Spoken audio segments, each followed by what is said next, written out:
3, we're good to go. So, Nick, are you ready? Okay, all right. Well, thank you all very much for coming out. This is the Select Board meeting for Monday, January 6th for the town of Hanover. This is the first of a series of budget-related meetings. Tonight we are hearing from the small departments. They may be small, but they are mighty. Kind of the backbone of a lot of what we do in the town. So thank you all for coming tonight to present your budgets. I'm looking to fellow select board members, agenda review, I think we're going to go forward with the budget, and public hearing. Any members of the public? No. Okay, so announcements, recognition, anything at this time? Not at this time. No, okay. All right. Then let's go straight into business requiring discussion. There are 10 departments. I think they're kind of clumped together into 8 different groups in terms of the presentation. So I will turn it over to, I don't know if Rob, Ellen, or we want to go straight to Corey. What's any introduction? Absolutely. I'll try to give a brief introduction and ask Ellen to jump in where I see a step or I may have completed my answer. I've asked Ellen and I have worked on the zero-based budget process. We met with all the department heads to walk through their budget based on the premise of zero-based budgeting. The budget you have before you is the hard work of the department heads and Ellen, with Ellen's guidance through the process. And my hope is that it reflects the process that we laid out and recognizes the comments that we received from the select board back at the retreat and in September when we started framing the conversation around budgets. Okay. With that, I would ask Corey, our IT director, to present his budget. And we're going to try to cue them up. Hopefully we have the right slide deck. The slide deck that you have is not the slide deck that's on the screen. I see. Okay. There is a slide that differs, and Okay. we were scrambling. I guess I'll accept the fact that timing this after a holiday break probably wasn't the smartest idea. But the one on the screen is the latest. This is the current one as of 4 p.m. Okay. It's more of an Easter egg to Yeah. keep up engagement. Spot the difference. Yeah, thank you, Corey. And Corey's not aware of the change. oh, interesting. All right, we'll see. I'm good at working on slides. I love those types of slideshows. Corey, and if you'll forgive us for eating, it's not in any way personal if we're eating, but No problem. you can Keep eat too. eating. But okay, all right, thanks. All right. Good evening. For those of you that don't know, I'm Corey Stevens and I'm the IT director. And here to present this budget. So we're going to see how this goes. The first couple slides I think are just a department overview, which simply hit the highlights of sort of what we do for the town, everywhere from customer service for all the employees to network building, email, software, whatnot, all the things you would expect from your IT department. We threw a mission in there, which I don't know, I won't read everything to you, but and some goals. We had several goals that are sort of ongoing. Maintaining the system, protecting the town assets, which is always a job. Timely support to make sure people aren't hanging out there for long periods of time with things that are broken. User-friendly technology, new and improved technologies, trying to integrate between the town and the townspeople, and do all this with value and within a budget. Here's the main budget slide, which on the left is the current budget that we're in, and on the right is the proposed budget for next year. Probably the biggest change is, as you can see on the left, That includes 75,000 in revenue for for outside support of Woodstock, which is not going to be included in the upcoming budget.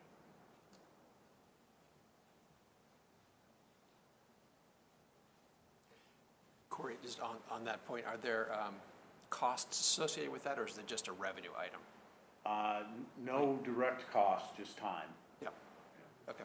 It's an allocation of one person time, day, a week, plus emergency calls.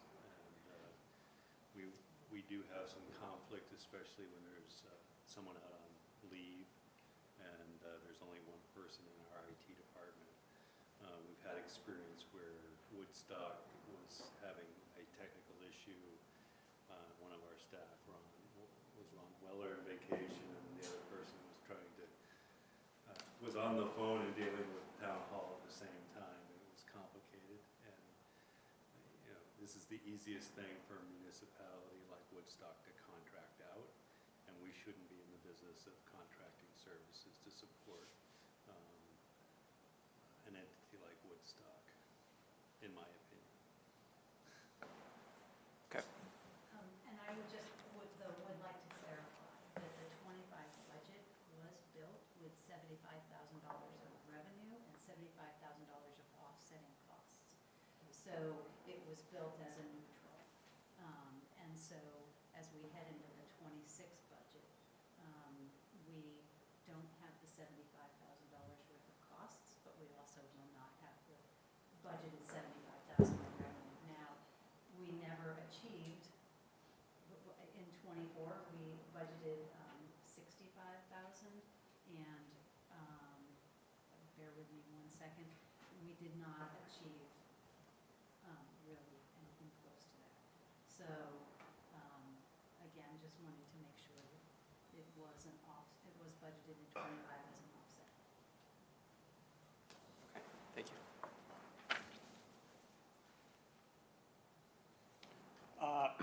This slide just showing some of the challenges that we face, just a few of them. Software maintenance costs, cybersecurity threats, infrastructure updates, disaster recovery, and continuity planning. And some of the opportunities that we have are expanding broadband to the residents. We're been involved with some fiber to the home projects that are slow but happening. My understanding is that the electric companies are not keeping up with their make-ready and new poles and things, and I don't know if that's because there is so much going on in the state, or if that's because the electric companies don't like what's happening. But they're a lot of the holdup for moving that stuff forward. We also have a broadband wireless project in the downtown that we are working with Dartmouth on. That's happening, moving forward. So those things hopefully will help with cellular reception downtown and wireless for devices.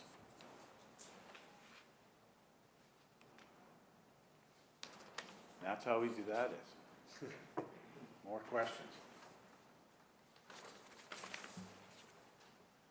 Okay, and I think that there is detail in front of each select board member. Yep. And you should have received a packet that Yes. looks like this. Yep. Top page should be IT. Okay, got it.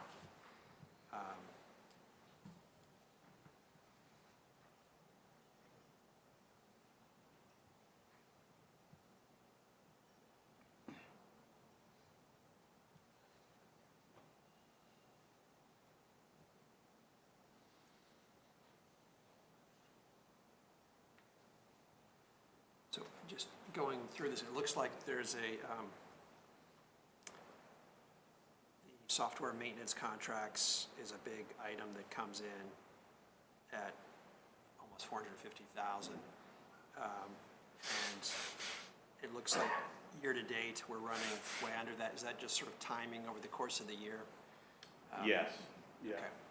Yeah, different pieces of software come due at different time periods throughout the year. Okay. So the expectation there is you'll come in pretty close. Actually, let's see, so the budget for next year, that's actually up a little bit. Okay, got it.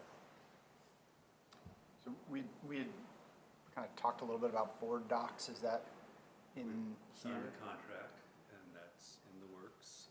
We're building a 10-seat package Okay, for boards. We have, once it's built, it's a 6-week build-out. The first year of it is starting now, is covered with the ARPA funds. Corey's budget includes the next half of next year's budget. gotcha.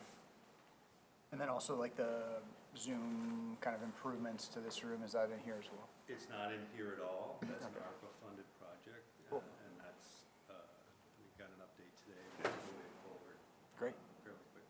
okay. Are there like maintenance costs with that going forward, or is it mainly just the hardware? I don't think there's any ongoing other than the Zoom licensing, which we already own, so. Yeah, okay. Great. Is this type of like increase in maintenance costs like regular nowadays? Pretty much. Most software companies will say, somewhere between a 3 and 7% increase each year. As they grow and need to raise their prices, then they pass that along. Unfortunately.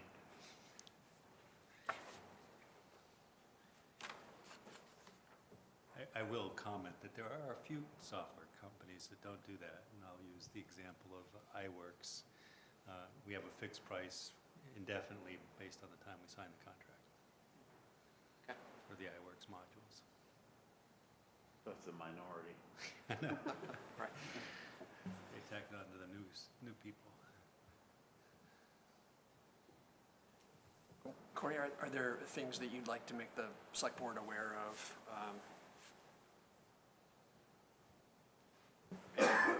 I don't think so. We kind of plug along and try to make things work, and we have peaks and valleys with workload, and, but we don't have any big new projects. I mean, we're looking to do a firewall replacement update, but pretty standard. Shouldn't even be any downtime for it, but I think the last big project we did was the phone system, and that's all set, so no big software updates. CSI's in place for the police department, the Phoenix system for the fire department's in place, all is functioning, so we're gonna have a year that we don't do something like that. Okay, good. Well, we certainly appreciate what you do and recognize as a two-person department, you guys are, it's a stretch, and we know that you're there, backing things up, and we appreciate all that you do. Well, thank you. Yep. So, any other questions on the part of the select board? I apologize. for No myself. problem. Yes, okay. I was just wondering about the website. Is this mostly like security for the website and just cleaning it, or when it's maintenance for the town website? Maintenance Like- is the fee from the host, from Civic Plus. Okay. So they host the site itself, and we basically use their software. So there's a maintenance fee that comes along with that.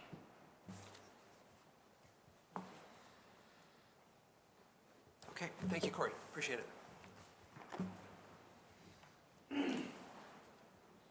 Great job.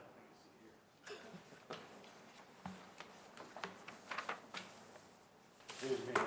It is. Yes. Hello, Norm. Good evening. Good evening. Norm Bernache, the Director of Assessing. With me is Jerry Roberts, my field appraiser. Jerry. Jerry has 2.5 years to approximately attain a level of certification that allows him to do essentially everything that I do, but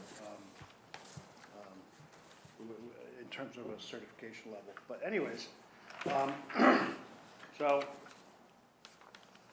the department is responsible for valuing all real estate, both taxable and non-taxable. And as we know, in Hanover, we have a college town where we have a very complex list of properties. And although, with that said, also quite a valuable list of properties. There are approximately 3,600 parcels that require data verification, transaction, recording, and analysis. We're required to comply with state assessing standard guidelines and are monitored by the state of New Hampshire. For example, after noticing you folks about moving the revaluation up a year, I had to notify the Department of Revenue about that because we have to have a meeting, so they're going to be coming in and meeting with Rob and myself and my staff. They have what they call a startup meeting, which we lay out our plan to them, and they lay out their expectations of monitoring us. So they will monitor us and fulfill a report that gets filed with the State Assessing Standards Board. So the department is basically myself, Sue Road, who's been here for 30 years. She's the sort of the glue that holds everything together, and the institutional knowledge, which is invaluable, and then Jerry. There we go. So the mission statement is to provide fair, accurate, and equitable assessments for the mutual benefit of all the stakeholders in the town. When one person is underassessed, that burden gets shifted to all other folks.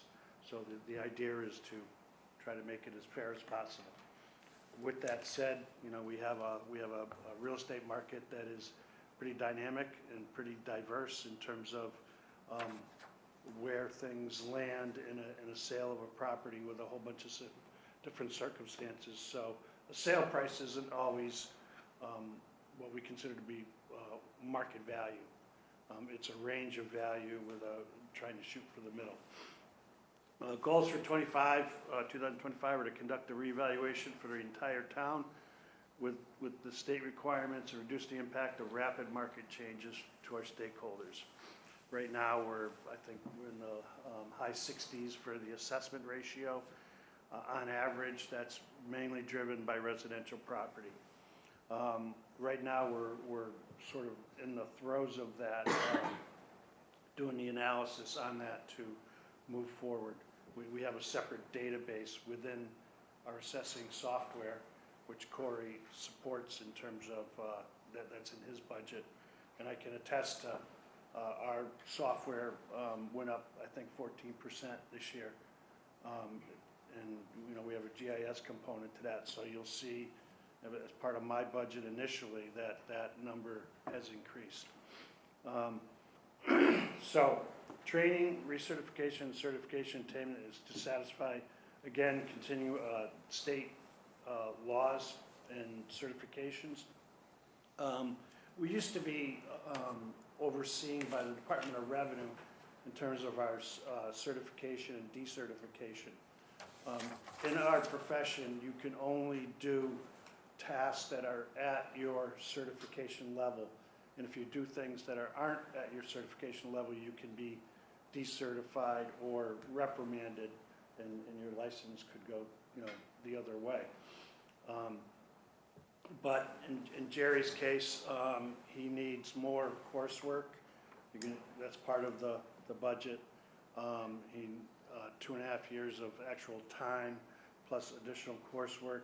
Some of the courses, as we work to the higher level, aren't always offered right locally. Our state association handles some of those. We try to offer courses that are going to benefit the most folks within our state. Sometimes we have to go to other states. That involves, you know, out-of-state travel and so on and so forth. So we're trying to get him trained up and certified to the level he needs to be at as best we can. We continually monitor. We used to have to be certified every 5 years through the Department of Revenue. The Office of Professional Licensing requires us to be relicensed every 2 years. For instance, some of the courses that you have to take on an update were every 5 years. Now it's every 2 years. So, and our license has to be renewed. We have to go through a state police background check. So things like that time and money, that because we went under the Office of Professional Licensing. So it does kind of continue that expense. So we continually monitor new sales, inspect properties for building permits, evaluate changes, and analyze data. We do that on a regular basis. If I see something that looks unusual that we need to investigate, I will actually bring Jerry in, or Jerry will find something that he thinks is interesting and or we need to look at. And so we're kind of talking about that a lot. Ensure data is accurate, up to date, and new information is reviewed. Respond to requests for record changes, exemptions, permits, and so on. We also deal with abatements. After the first year of the revaluation, the abatement levels have gone way down. We currently have one Superior Court case that was heard but we haven't gotten a decision yet, and that's SAE.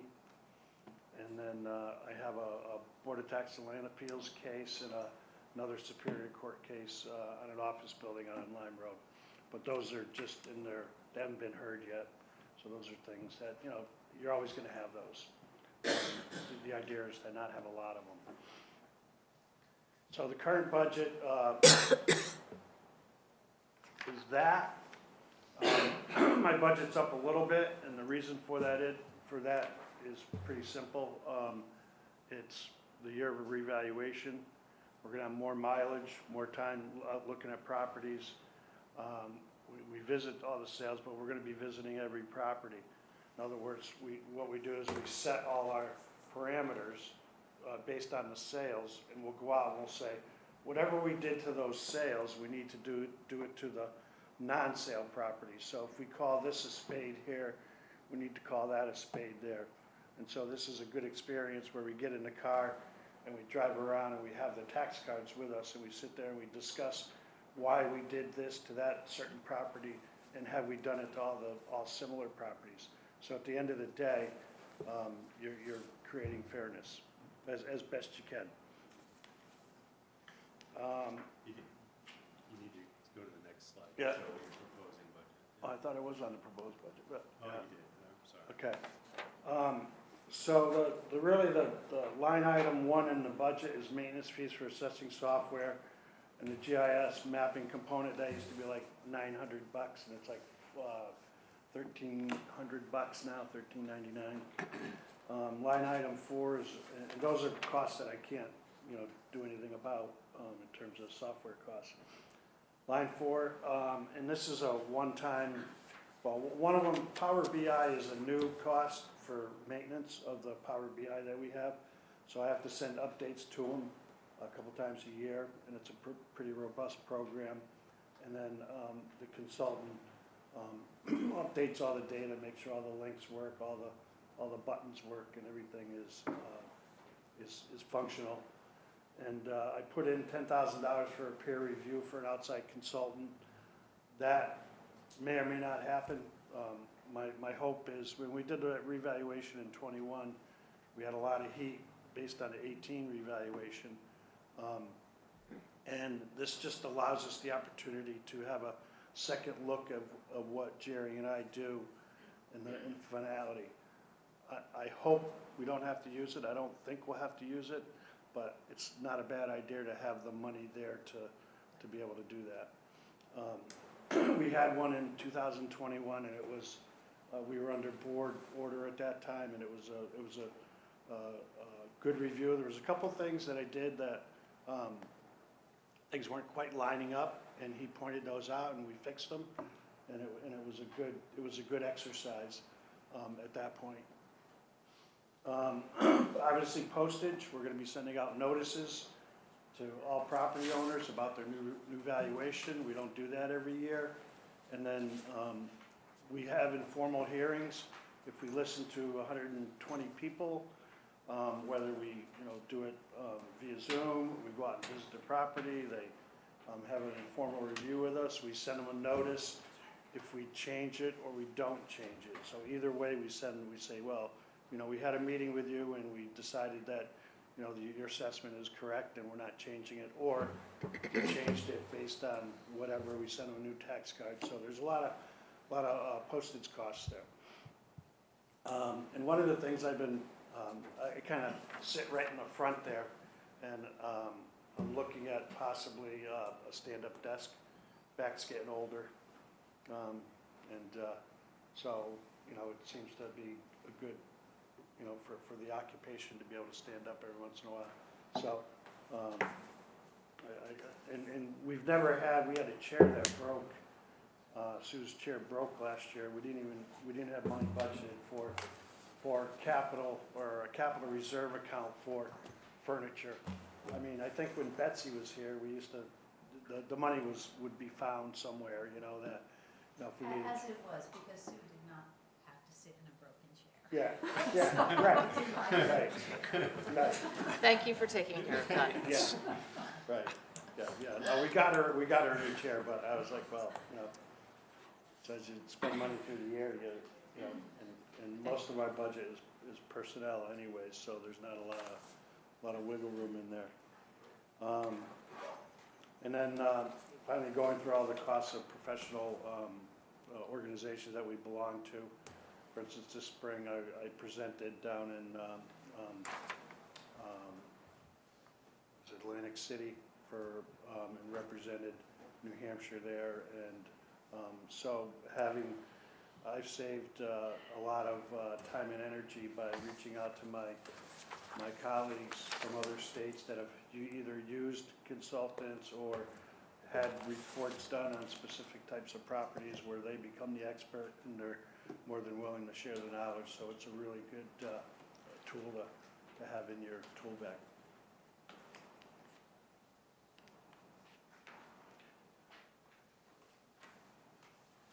So key challenges the department faces: townwide reevaluation, obtaining new certifications and continuing requirements. Really no budget constraints, opportunities for innovation, partnerships, or cost savings, explore new tech to provide a better product to our customers, especially online and self-serving platforms. One of the things that I'm going to be doing probably next Wednesday is with the Caldwell Banking Group up here. I'm going to give them a tutorial of the Power BI, take them through that.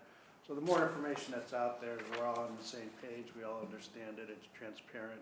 If there's problems with the information, they can, you know, let us know, and you know, we can try to make it better.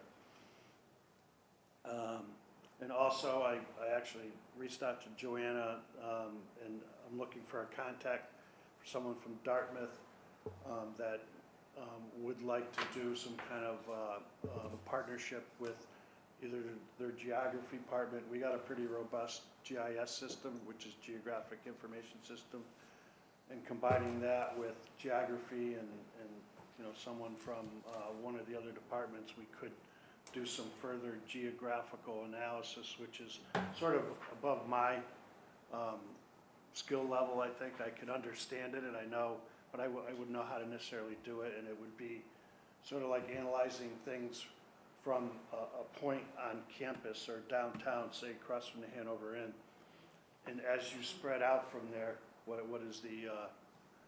are the valuation indicators? Because people want to be close to town, so is there some kind of data-driven geography we can look at to analyze it spatially, like, you know, if you're this far, that far, whatever, and see if there's any trends there, if we're actually hitting the mark. So that would be an exploration of a partnership. So that's about all I got. Okay. Thank you, Norm. So it looks like the proposed increase is about just under 40,000, and I guess 10,000 of that's from the peer review consulting. Yeah, and mileage, mileage is up a little bit, I believe, and, yeah, so that's the big item. Okay. And that won't be there, and I could tell you, well, probably a discussion for another day, but.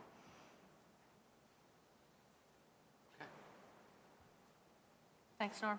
Thank you. Appreciate it. Thank Any you. any questions from select board members? No? When does the revaluation work kind of begin in earnest, or have you already started?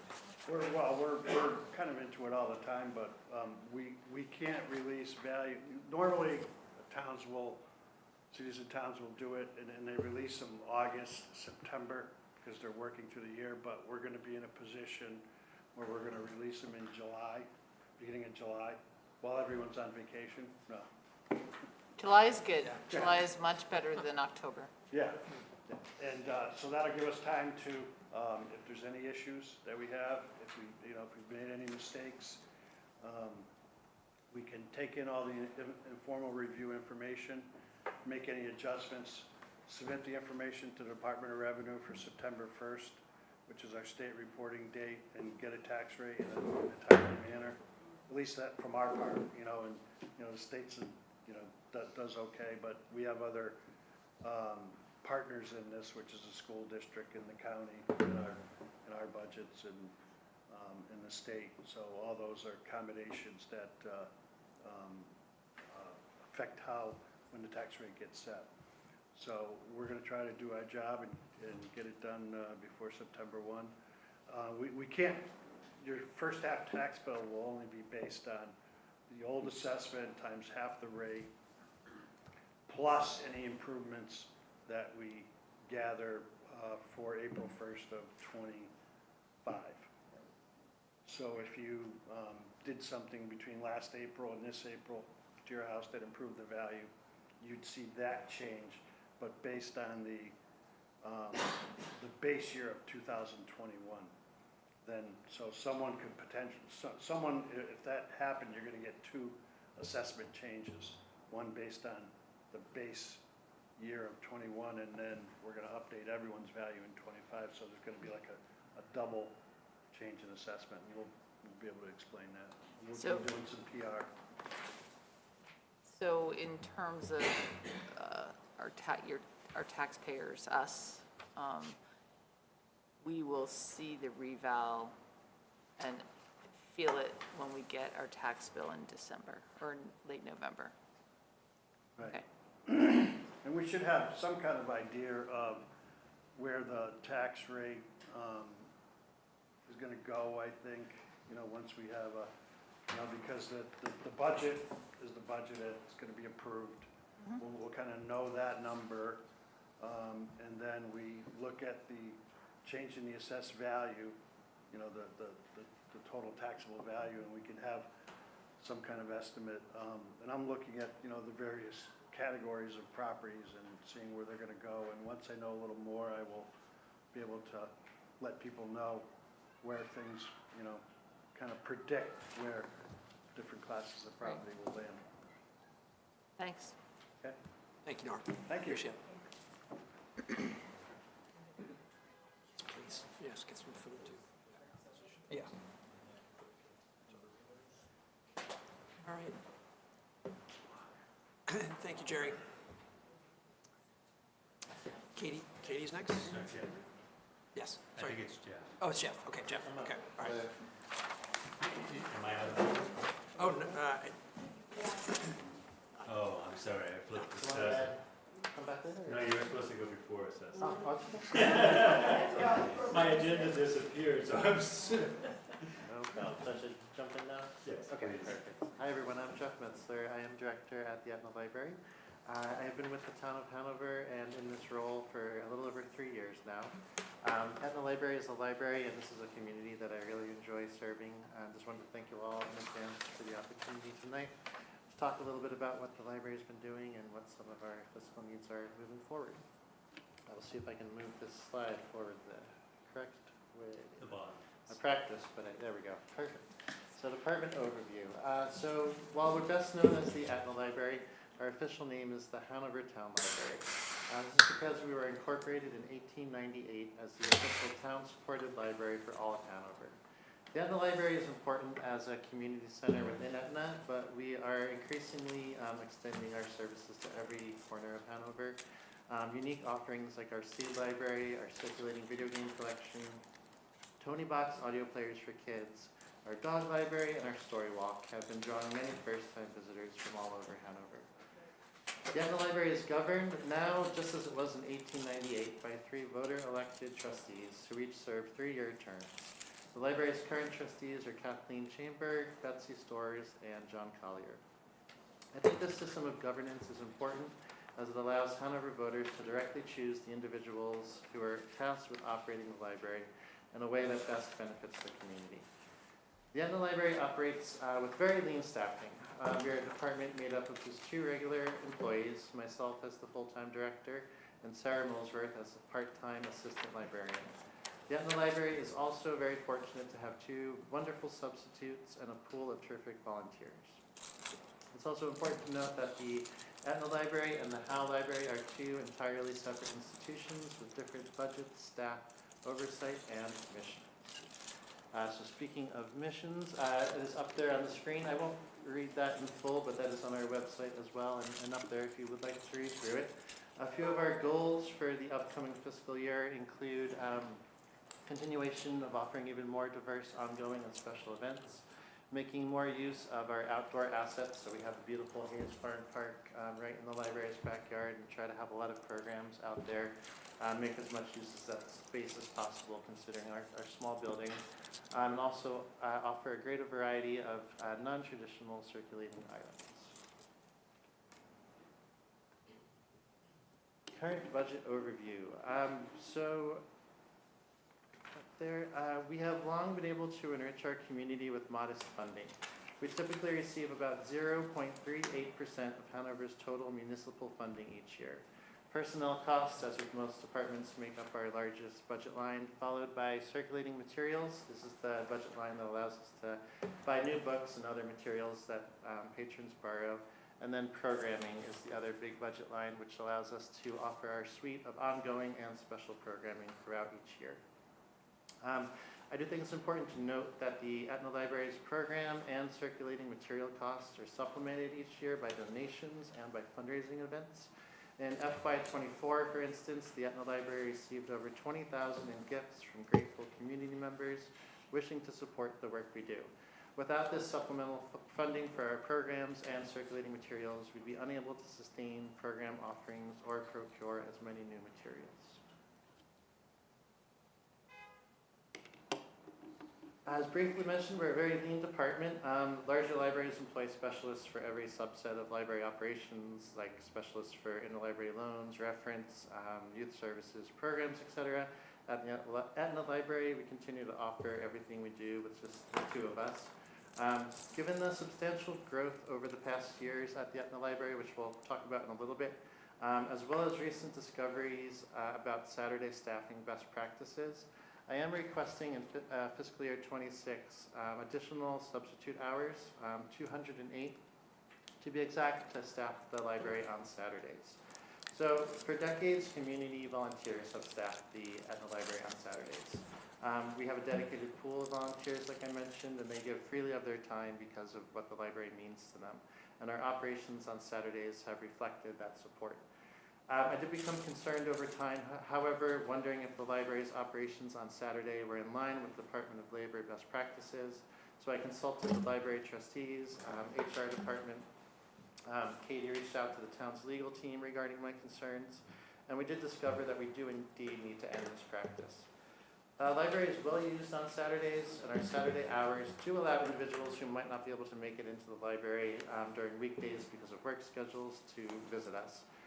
Not wanting to cut Saturday hours in the wake of not being able to have volunteers staff the library, we are proposing these additional substitute hours to keep the library operating on Saturdays.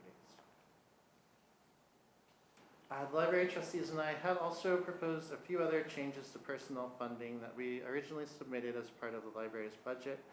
These other changes were unable to be included in this version of the budget that I'm presenting here tonight due to fiscal concerns, but I did want to briefly mention them just for the purposes of planning for the future. The first was additional 50 hours of substitute staff funding that would have enabled two employees to be at the library at once for ongoing and special programs that have surged in attendance over the past few years. The second was an additional 1 hour increase for the assistant librarian position. Assistant librarian currently works 12 hours per week, so this would have raised her hours to 13 per week. And this would have allowed for administrative time to plan events outside of hours staffing the library. The third and final was compensation adjustments for the Etna Library Director and Assistant Librarian positions to address continued inequities with other town departments as came to light during the town's recent salary studies. If anyone would like additional information about any of these proposals, I'd be happy to provide those later. Moving on to capital expenses, we have seen increases in library visits and program visits. Again, I'll get to those very soon. We've also seen the library start to be used in new ways, all of which has led myself and the library trustees to begin to investigate the potential of adding a second addition to the Etna Library. Rob has recently raised the concern that the Etna Library may recently have had crowds that may be over the building's occupancy limit. So I do think this is a strong indication that interest in the Etna Library may be reaching a point where our current physical footprint is unable to keep up. Some of the community needs that we try to better meet with an expanded library space would include room to hold larger programs and presentations, the capability to offer hybrid programming, additional bookcases to increase the size of our collections, a small private study/meeting room, and a dedicated play/story time corner for children. A second library addition is in the earliest stages of consideration, but I did want to mention it here tonight. Another project, hopefully much closer to fruition, is the construction of a gazebo in Hayes Farm Park behind the library. This isn't a capital expense cost for the town, but it's an exciting project that I thought I'd mention tonight. An enclosed area such as a gazebo outside of the library where we would be able to have events and make use of that great space back there is something that I've thought would benefit the community ever since I began working at the Etna Library. An Etna resident with great appreciation for the library recently passed away, and her children approached me wanting to do something special for the library in honor of their mother's memory. And they were very drawn to this idea of donating money for the construction of a gazebo. Currently, the library trustees and I are working with the donors, the Etna community, the Conservation Commission, and various town departments to bring this idea to life. Summary of proposed budget. At the outset of this budget planning process this year, we were advised to use a zero-based budgeting approach, so proposing the amount of funding necessary to give residents of Hanover what they expect from our departments, the levels of service that the community has come to rely upon. Since starting as the Etna Library's director, I've worked hard to increase the library's relevance and to improve the quality of its offerings to enrich our community. Towards those ends, I've focused on three main areas. So I think the library's FY26 budget is best framed by referencing growth in these three areas. In the last 3 years, Hanover has come to expect and to rely upon more from the Etna Library than ever before. So first, in talking about circulation, we're requesting the same amount of funding for circulating materials this upcoming fiscal year as we did last. I've been able to modernize certain sections of the Etna Library's collections, like its children's nonfiction and graphic novel collections, while also introducing new types of circulating materials. I think these efforts have really paid off as we've seen a dramatic increase in our circulation numbers. Although I began as director at the end of 2021, neither 2020 nor 2021 serve as very good comparison years due to COVID. So 2019 is has a better representation of data as it shows very similar trends over the 10 to 15 years prior. So in comparing 2024 and 2019, the Etna Library saw a 54% increase in the number of items that we circulated. Second, looking at programming, we had proposed a $1,000 increase in our programming budget line that didn't make it into this version of the budget. Over the last 2 years, we've launched many ongoing events that have become quite popular. These include our Lego Builders Club, our after-school arts and crafts club, Universal Yums, visits from Scooter the Therapy Dog, and our cookbook club. These ongoing activities have made the Etna Library part of many families' routines. With children now in the habit of coming off the school bus, we have a bus stop right at the library and into the library for whatever club we're offering that day. Our Lego Club in particular has become a big hit as we often have over 30 kids and many parents participating in that club weekly. We've also worked hard to offer more special events that cater to all ages. In the first 6 months of FY25, for instance, we've hosted 4 special programs that had attendance of over 100 people at each. All in all, the Etna Library has seen a 65% increase in event attendance in 2024 compared again to 2019. Last but not least is the library space itself. This isn't really reflected in many budget lines, as the Etna Library trustees and I try to use money from donations to fund improvements to the library space. But I did want to mention, when I started, the library's interior, beautiful historic interior, was a bit cluttered and underutilized. The library's addition in particular was not living up to its potential. The addition was built in 2014 and was mostly being used as an entryway and a storage area. I worked with DPW to have them build 5 new bookcases to fill that space, and then filled those shelves with the newest items arriving in our collections to feature them front and center. We also added seating and a children's play area to that room, and I think the overall effect was changing that room to something where people previously had just walked through it to something where they now browse and lounge and explore and play. There's also a model train in that room now too, which is a huge hit with many kids who visit the library, and some kids have taken to calling us the train library when they're explaining to their parents which library they'd like to visit. So that is fun. I believe that making the library more welcoming has contributed greatly to the last statistic I have up on the screen, which is that of patron visits. So we've seen a huge 85% increase in the number of patrons visiting in 2024 compared to 2019. Our circulation, event attendance, and patron visits have also increased dramatically in 2024 compared just to last year in 2023. I can share those figures later if anyone's interested. And I do think it's also important to compare the Etna Library's performance not only to its previous years, but also to other libraries in New Hampshire as well. The New Hampshire State Library collects and publishes data each year on all 200 plus New Hampshire public libraries. At last year's budget presentation, I did share some of those state figures, showing how the Etna Library's statistics are impressive, especially when you compare its small size to its high number of patron visits, its small collection size versus its high circulation, and how the number of programs and event attendance is impressive for a library of any size. We once again lack the time tonight for me to fully go into those numbers, but I'm happy to share them later.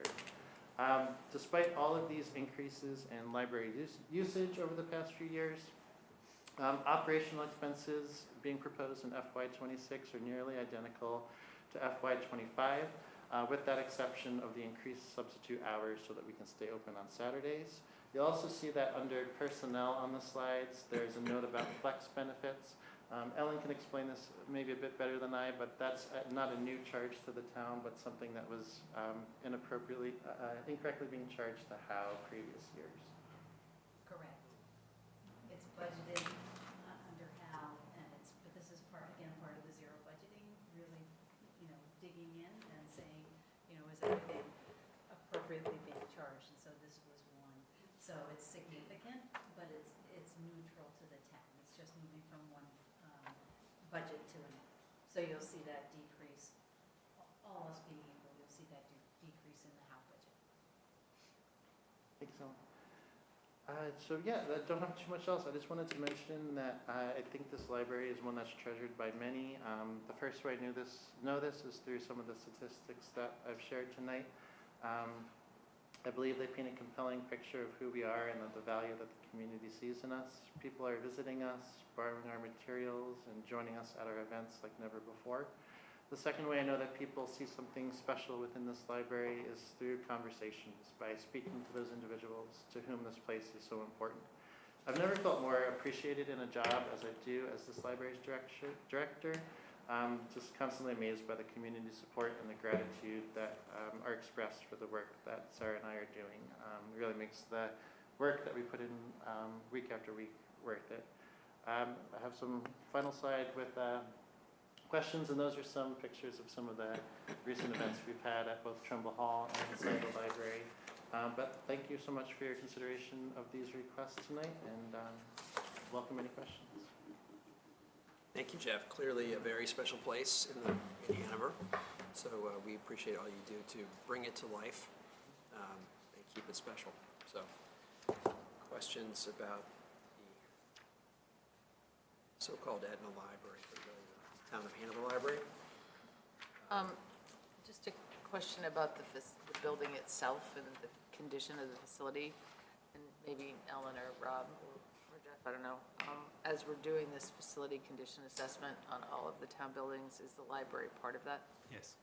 And so we'll have that information to, Yes, I've filled out a survey as part of that for the library building, and I think there's been some initial visits to the Great. building to take a first look around.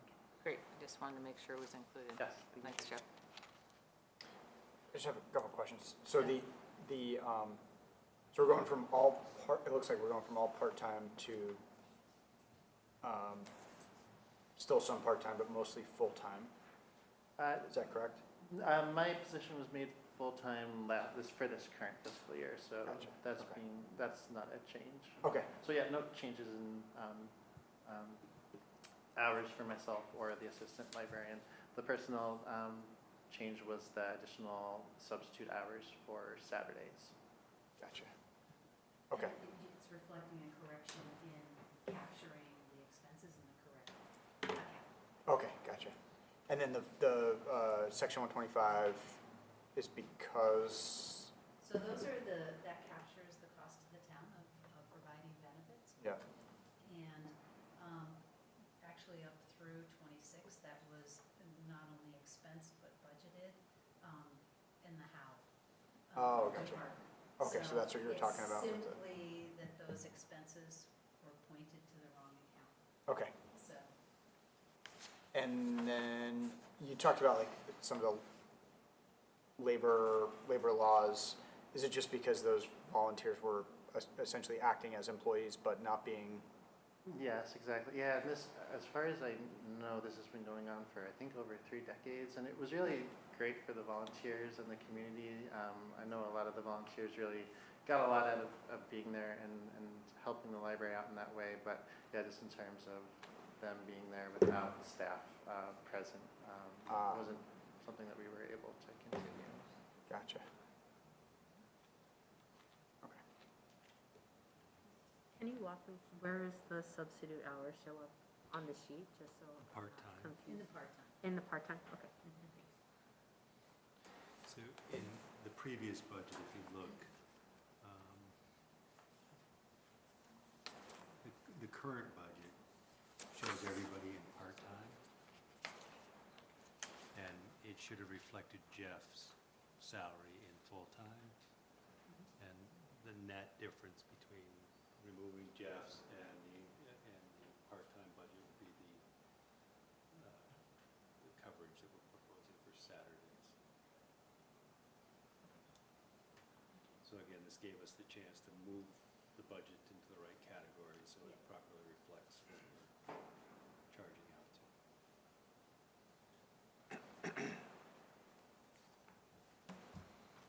Okay, that's very helpful. Other questions for Jeff? Do you have a time frame on the gazebo yet? We are chipping away at it and making sure that we do solicit opinions from all relevant groups, but we are aiming for the summer, this upcoming summer, hopefully July, any luck.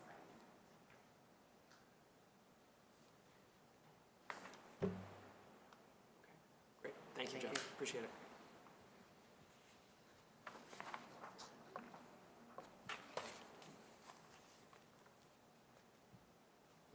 Katie, all right. Hello. Hello.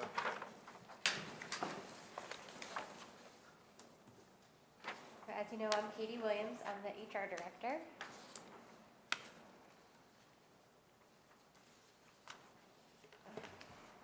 Start off with the department overview.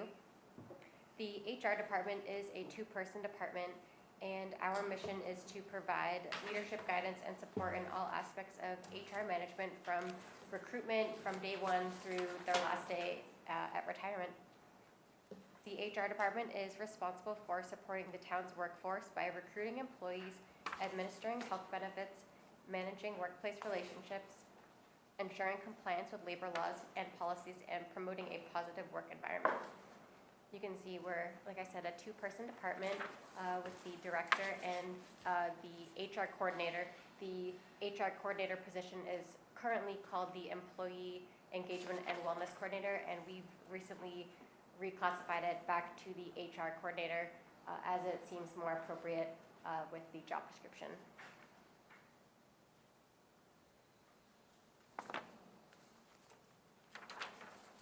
The mission statement is the first block, and that's also found on our website, so I won't reread that for you. Some goals that we have for the HR department include attracting new qualified and motivated employees, and to continue to increase retention with our current employees. Another goal that we have is to improve employee engagement, overall satisfaction, and how we provide benefits administration to all employees. Another goal, perhaps one of the largest goals that we have, is to finalize an updated employee policy manual. We've had a lot of changes in current policies, and to have a final product that represents those changes is really important for the department this year. The last goal that I included is to continue to enhance employee training, and that would include developing a succession plan strategy with all department heads, because we do have a number of anticipated retirements for FY26 and FY27. This represents the current budget overview for FY25. And I actually just want to mention that this represents the admin budget.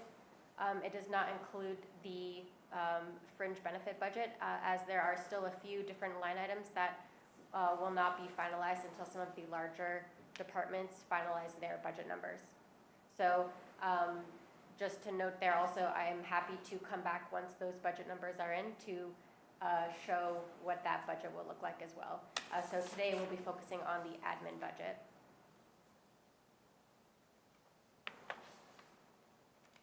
This is a overview, again, of the FY25 budget.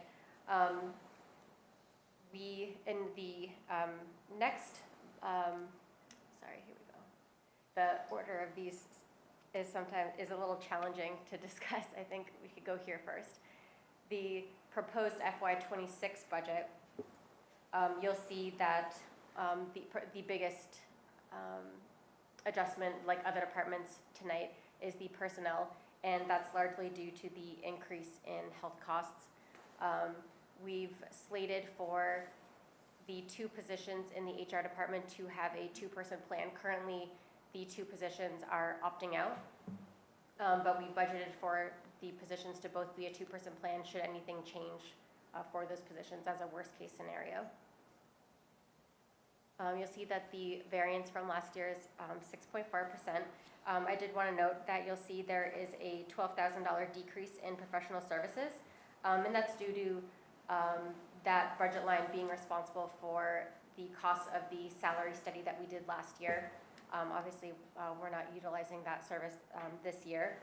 I did propose an increase for the advertising line, just because as we continue to have an increase in recruitment needs, all of the advertising comes through, or I should say most of the advertising comes right through the HR department, since we're the ones putting it out there. So an increase in that should not necessarily mean an increase in the overall budget, as departments are utilizing this budget line instead of theirs. Okay, can I ask a question? Sure. So the professional services line was 32,000, it's dropping to 20. You 20. mentioned Correct. the salary study. I had reached out to Rob about what his plans were for potential MRI services for this coming year, and because we do have potential department head anticipated retirements coming up, we thought that it would be beneficial to put some funds over into MRI in case we need to use their services for recruitment needs. So that's a large part of what that 20 That would be a is all about. large portion of that, Got yes. it. And in the prior year, did we or did we not have kind of a off-site recruiter who was working to help? We did. We had a remote retention and recruiting personnel. He was here for about 4 months, or he was with us for about 4 months. We didn't really see a lot of, it wasn't as effective as we thought it might be to have that service. So we did not put that in the budget this year. And that was part of the 32 last year, is that right? No, that would have been part of that was in the salary line, Oh, in the salary personnel line, Oh. because he was a part-time employee. Got it. Okay. As far as the professional development and a few of the membership dues subscription lines, those stayed the same, as well as the retirement gifts line.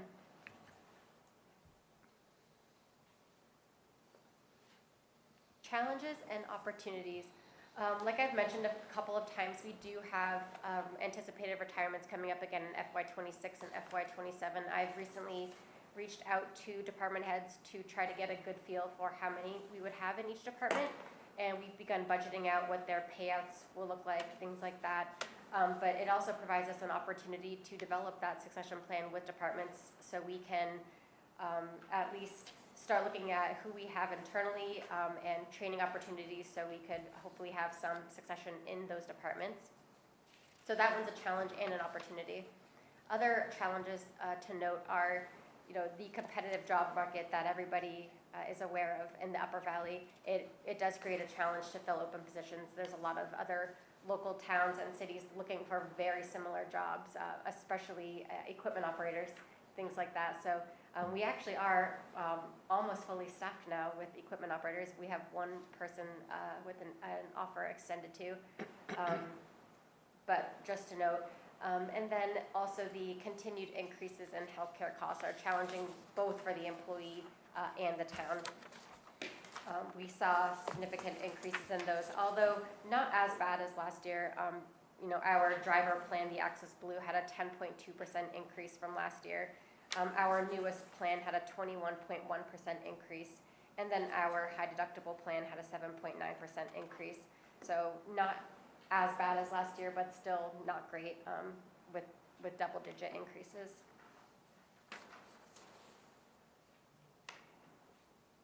Thank you. Do you have any questions? So I'm a little, thank you, Katie, that was great. So the offsite recruiter that we had for like 4 months, that was budgeted in kind of our the salary category, is that right? Correct. Or- We had the 8-month vacancy of Yep. our previous HR coordinator, so that's where those funds came from. So now so I'm just trying to understand that so we just use that for the vacant, we use we took that money from the vacant position. That's right, and so it's not it's not something you would subtract from No. in this budget. I got it, because the salary increases it's 10%, but you're saying that's based on. Well, the salary increases represent the cost of living increases and the step increase that both staff would be receiving. And then that's as far as the personnel increase. And then it also includes our benefits. Okay, so that's why it's at 10% I think versus. I think that we need to clarify that position was in the 24 budget, not the 25, the current budget. It was The current, okay. It was a year ago. Oh, okay. Yeah, I was Avery's been confused. gone for quite Yep. some time. Yeah, okay, I got it. Thank you, I was getting confused. But I think we can't really minimize the impact of the increase in the benefit costs. And we certainly want to welcome all, people with all different family structures. But when we move from two employees that are opting out to employees who are Opting in. It does have a financial impact. So when you're looking at that overall 10% increase, I think it's not a total increase in it is total compensation. Right, But but not it's, on the salary you're line. budgeting correctly. Correct, in yeah, that. and so I got it, in thank you. in the current budget,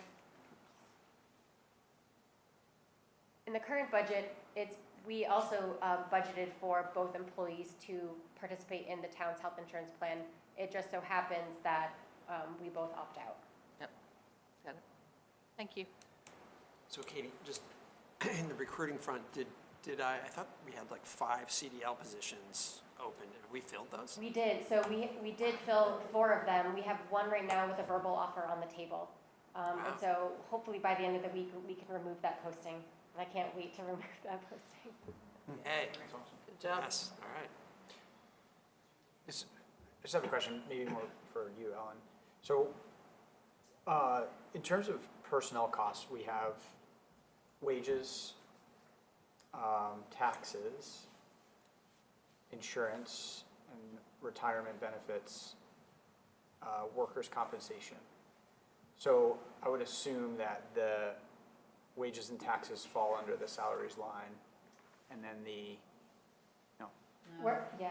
Oh, go ahead. No, it's okay. Go ahead. Yeah, so, and Katie referred to the sort of the other portion of the HR budget, which captures all of those elements, New Hampshire retirement,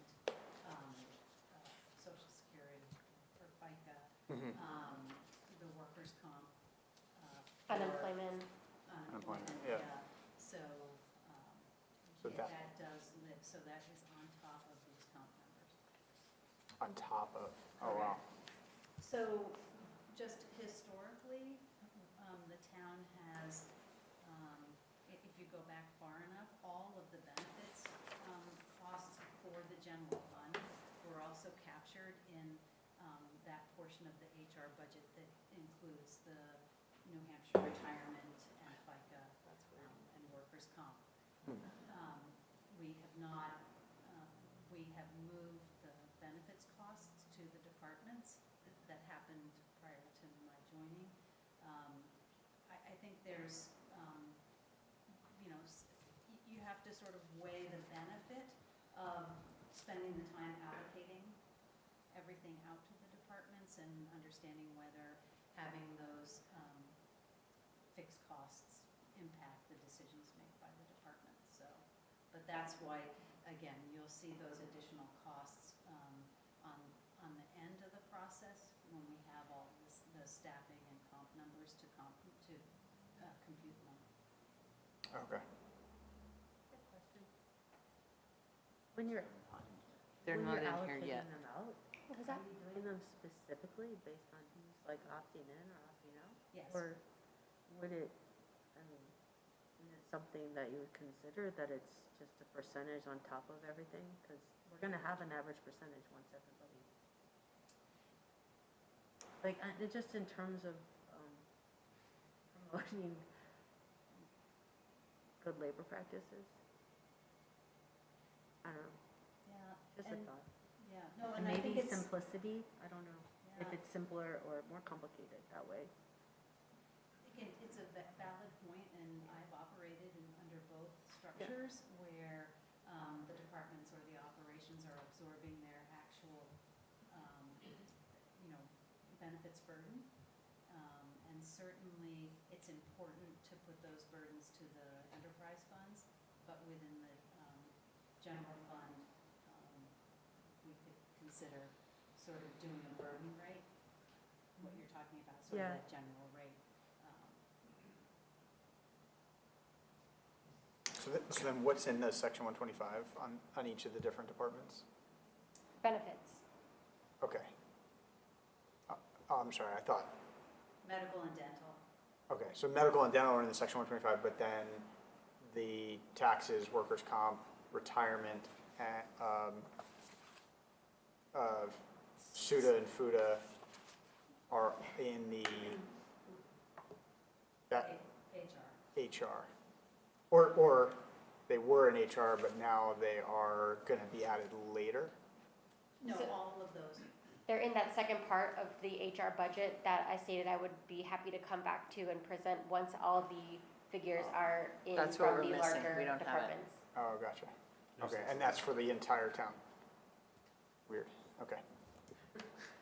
And I'll just clarify, it's for, the portion that would be reflected in that HR budget will be for the general fund Right. employees. Okay. Which is what percentage of our employees? Oh. Okay. Ballpark. Katie, do you know? I don't, Okay. Oh, gosh, I So, No, should. it's fine. so it's your enterprise funds, and I believe fire has the fire fund. mhm. So it's everybody else? okay. So it's water, wastewater, fire, not, and parking are not included. Okay. Got it. Okay, that's But good. we will follow up and let you know. It's, It could be a good, Yeah. It's not a big deal. Yeah. It was just like, wait a minute, let me understand. But now I understand. I got, so, don't spend too much time on that. Maybe 100 full-time equivalent. I have these neat recruitment cards that I'll leave right here if any of you want to grab some. Yes, They have right. a QR code on the back, so if you know anybody that is looking for Well, a if you're plan. interested. Okay, all right. Bring it, why don't you just like bring them all up? I would love to drive one of those plow trucks. But they have, now it's just for any position, right? I don't know. I don't know. Call it a position. Yeah, you're welcome. Okay. Thanks. I can bring you a stack for Lee if you want. Yeah, No, that's No. called poaching. that's poaching. No poaching allowed. All right. Thank you, Katie. Thank you, Thank Katie. you. Appreciate it. All right, Finance Department.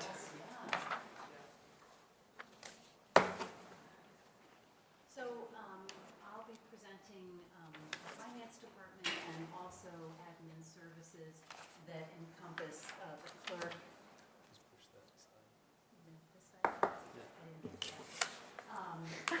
And the tax collectors, and I'll have to say when we get to that portion, both Tracy Walsh and Bobby Hitchcock are here, and they really contributed, some important input to those numbers, so I will welcome them, talking about, the specifics there. Again, I won't read these, the finance and the accounting department, really, we, are the central service, operation for all the departments, and we basically handle all of the transactions. And we do cash management, which has been a very important role that we've played. We do accounts payable, accounts receivable. Katie's department handles the sort of inputs and the policies around payroll. We execute the payroll, and process the payments. We oversee the financial controls, and you'll see that as one of our goals. And then we certainly are audit support and reporting. Our department there are 4 of us, again, with the benefit of our 4th team member that was approved in last year's budget. So I head up the department. Tammy Chapin is our finance and accounting manager. She also acts as the town treasurer. And then Karen is responsible for a lot of the transactions as the accounting assistant. And then Tom Grantham is our accounting and HR analyst. And he straddles between finance group and HR. And from an analysis standpoint, and oversight and making sure that our policies are being implemented correctly. So he's been a great addition, the true accountant on the team.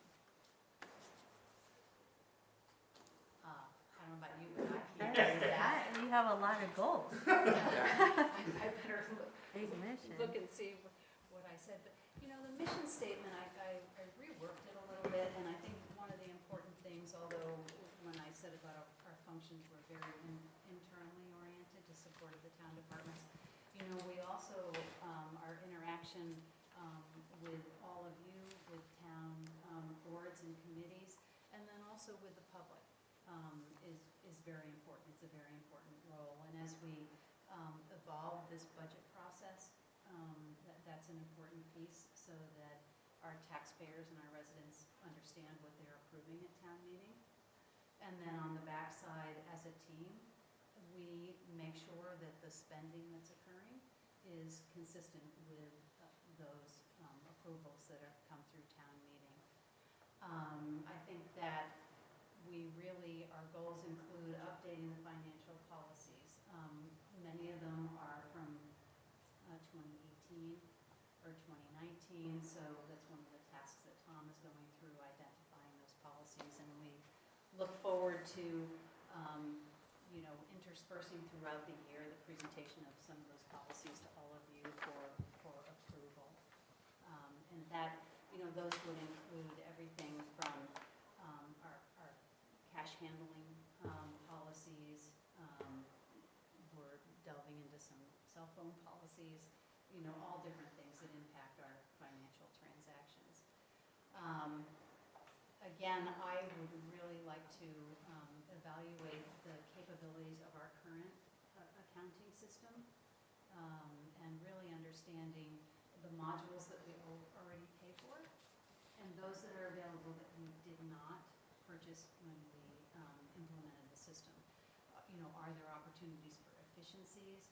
And also, I really would like to explore really going to electronic storage of our documents, including storing them within the accounting system. We have lots and lots of file cabinets full of invoices and payment receipts, and just we need to move away from all that paper, really from an efficiency standpoint. One of my really most important goals is to deliver an unqualified fiscal year 25 audit by the end of December of this year. We're close on the 24 audit. We're very close. We didn't have our on-site audit until October this year.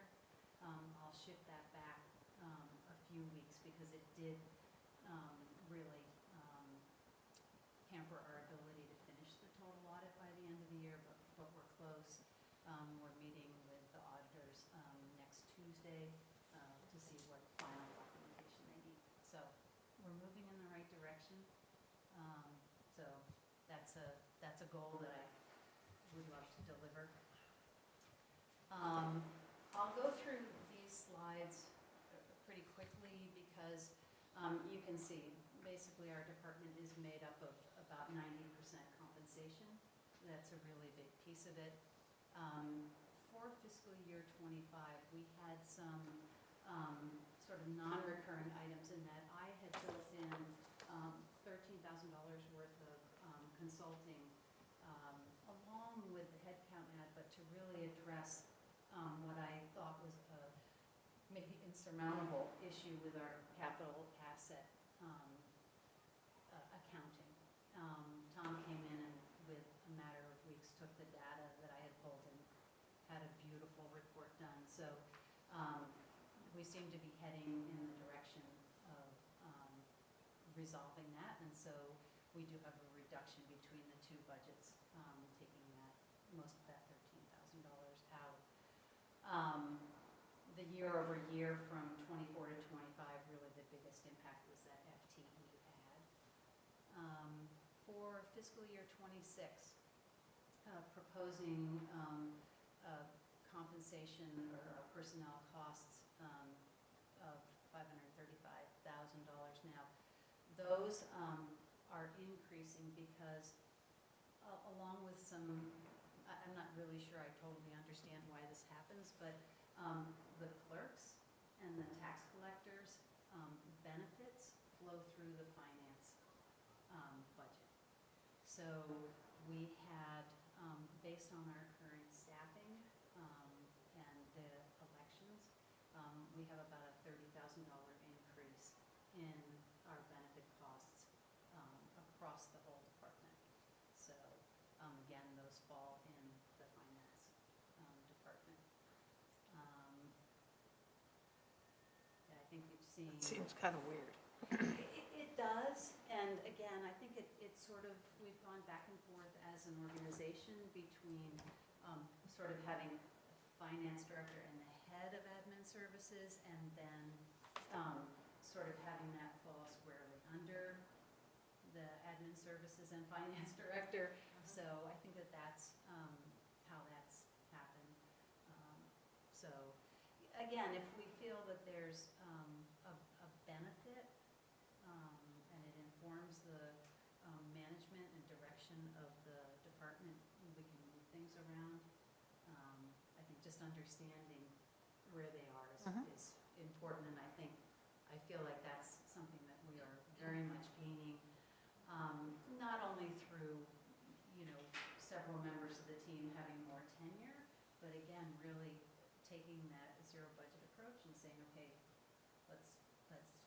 take a look and see what's here, what needs to stay, and really understanding the spending. So, again, our personnel, we have 4 FTEs in the finance and accounting department, and we don't see changes for 26 in that team.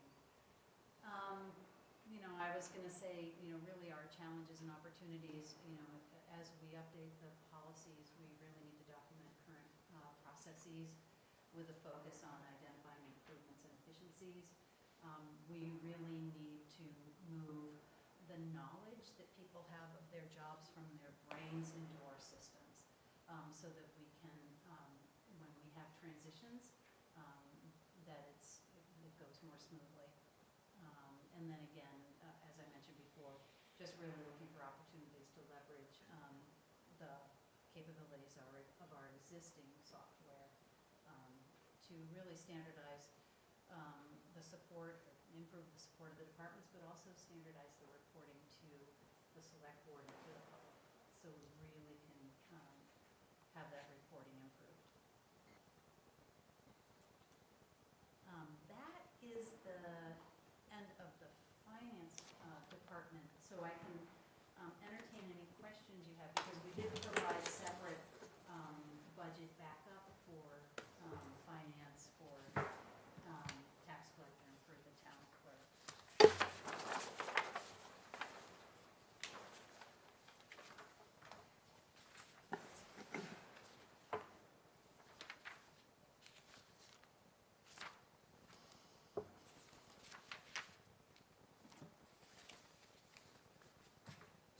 So it looks like a big chunk of the increase is relative to benefits, and that has to do with opting in or opting out. It just changes in. Correct, Yep, it okay. really, with the makeup of our staff, Yep. has changed a little bit. Okay. Now you'll see, actually, we do have some offsets. For instance, our tax collector budget is going down from a compensation standpoint. So it's sort of a give and take, but again, really working to reflect, to really understand what the elections are, and again, whether we keep them at the department level or not. I think we're really getting a much more accurate view of the benefits costs of the town.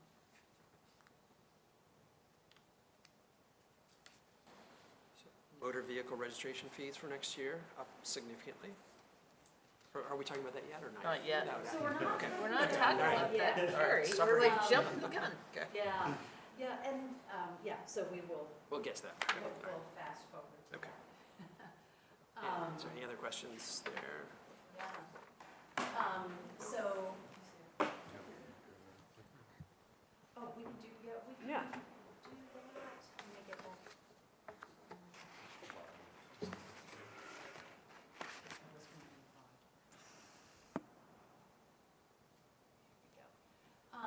So, yeah, we can go ahead and turn that over to I don't need to try. Gracie and Bobby.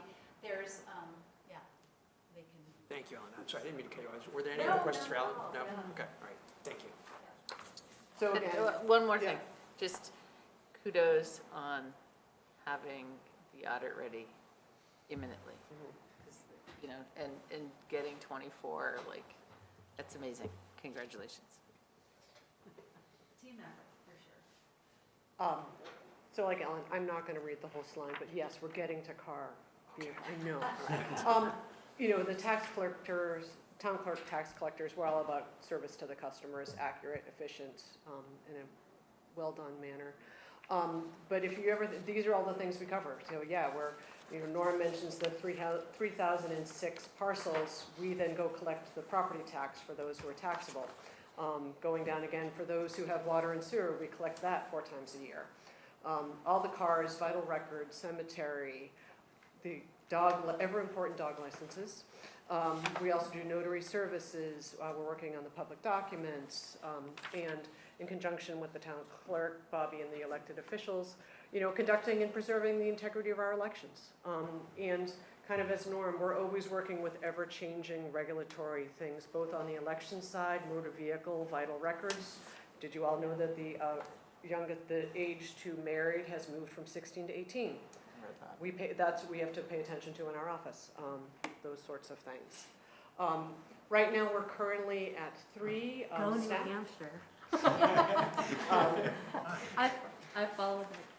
But I'm serving as the senior assistant clerk. We now have our new tax collector, Amy Swan, who's just been here just about a month, but is doing great work so far, but still onboarding. Gary Langlois, who's been here now a couple of months, our deputy tax collector, assistant clerk, just doing great work, especially on cars and vitals and things. And of course, our elected official team, Bobby Hitchcock is clerk, our supervisors are the checklist, and then Jeremy Eggleston is our moderator. So again, when I thought about our mission, it's helpful, efficient, friendly customer service with transparency and integrity. You know, we take importantly, a lot of our residents come to us first, and so we really need to have giving a manner that gives folks public confidence and respect for the government and what we do here. Trying to keep the goal simple, new staff, onboarding and training of them, including kind of Ellen's touched upon. We, both in admin services and with us downstairs, got to do a better job at streamlining our processes and documenting them. I've already spent a year working on this, but a lot more work to go. Bobby and I can speak to some of what's happening here as how it affects the budget, is just really planning for the town and statewide elections, training, education, technology, volunteer recruitment. We have a little bit of a lull on the election front, but we need to use that to plan for what's coming next. Ellen talked a little bit about software too. We're working in a pretty old system downstairs in clerk world. May or may not need new software, but I need to do a better job of researching what's out there. Or if we could use what we have more efficiently to get, again, the right information at the right time, or perhaps not, but we need to do some more research. And there will be some new election hardware needed. So Bobby put this up, sorry, but Bobby and I had done some research, but this is our current budget. Like most folks, we're pretty much all personnel without some of our benefits in there, because Ellen takes those, so we look really lean and mean. Operations is primarily our printing, our postage, all those sorts of things that we need to do, but yeah, our budget is pretty close. So the significant part of this variance is, you may have even seen in the newspaper, we must purchase some new hardware for our accessible voting system. If any of you have been in our election, you see the little tent.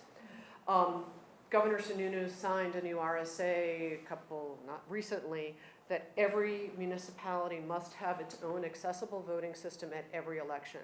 We used to just get it for the statewide federal, but we're gonna need to purchase our own. It's approximately, we did somewhere 6,500, 700 purchase, 7,000 purchase. But every election, essentially, they have to make the ballot in an accessible form. So we're going to see some ongoing cost tied to that as well.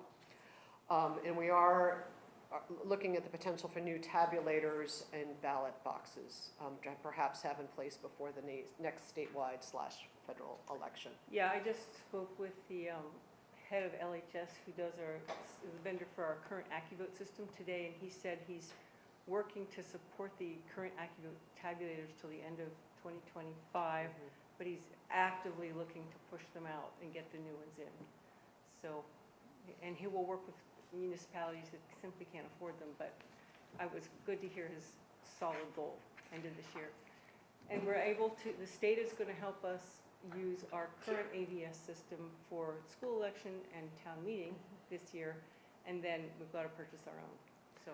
So we're going to need new equipment, we're going to need to train it on it, we're going to have to train our volunteers, so we're going to have a little bit of a learning curve, but luckily we have a little time.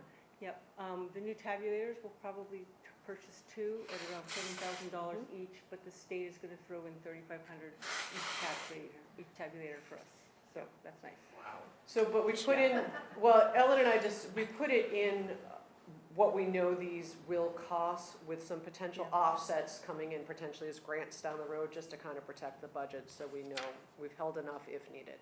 So and on tax collector, again, fairly simple budget. It's primarily personnel and then mailing out tax bills.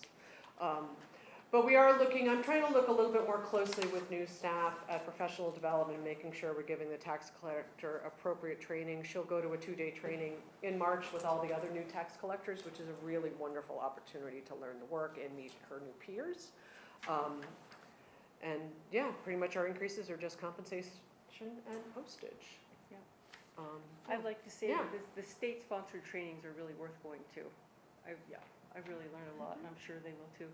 I am personally trying to create a very specific Hanover election manual, for each different kind of election we have, just for the town to use in the next few months, so.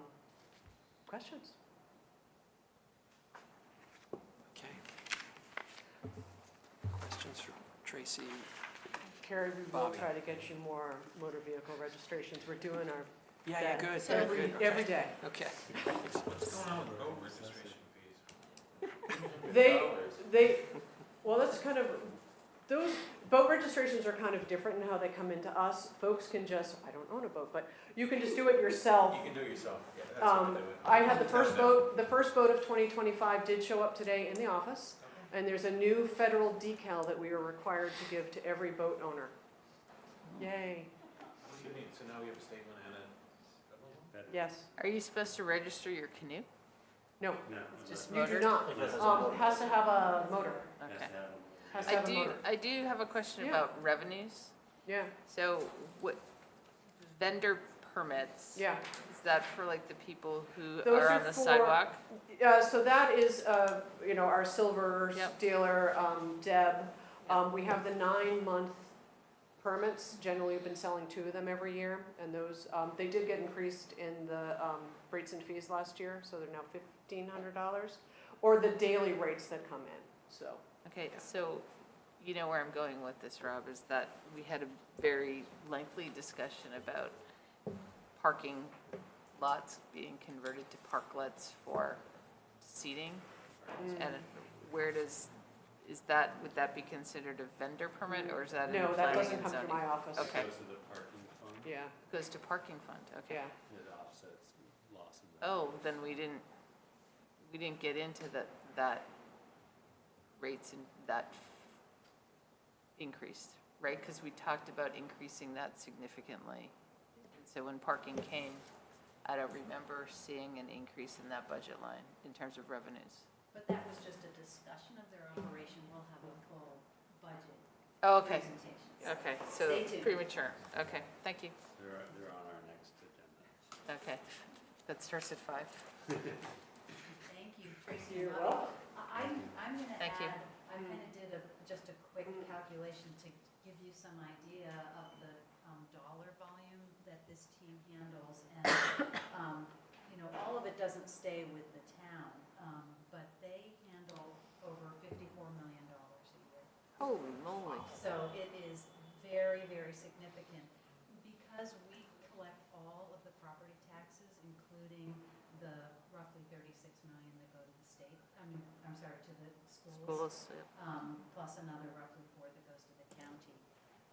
Again, it's very significant. Then you add to that the water and sewer payments, and all the fees. So it's huge responsibility, both for that team and then also for the finance and accounting team as we do the cash management. What's the clearing account? Oh, are you looking on the, It's on the spreadsheet, town clerk budget. yeah, so those in general, you know what, that? Are they in out?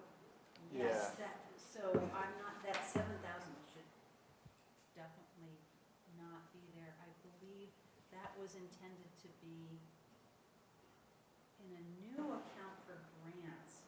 So, I don't know whether, yeah, it should, that 7,000 will come out of there.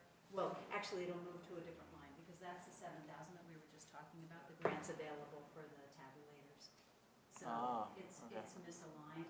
You do see some activity in 2025 in that account.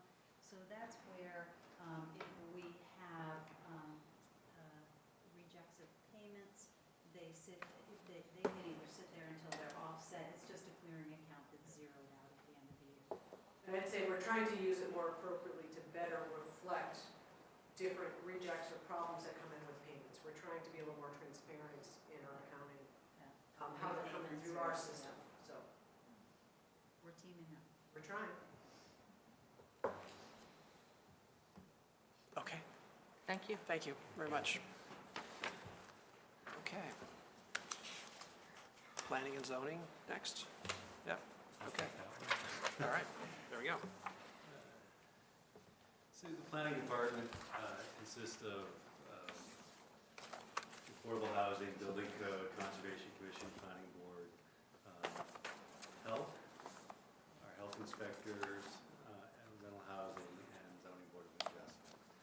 We support, we have staff that includes Beth Rivard, our administrator, Ryan Burkowski, our building inspector, Shane Pratt, our assistant building inspector, Alex Taff, senior planner, Bruce Simpson, planner, 2 vacancies in the rental housing and the sustainability coordinator.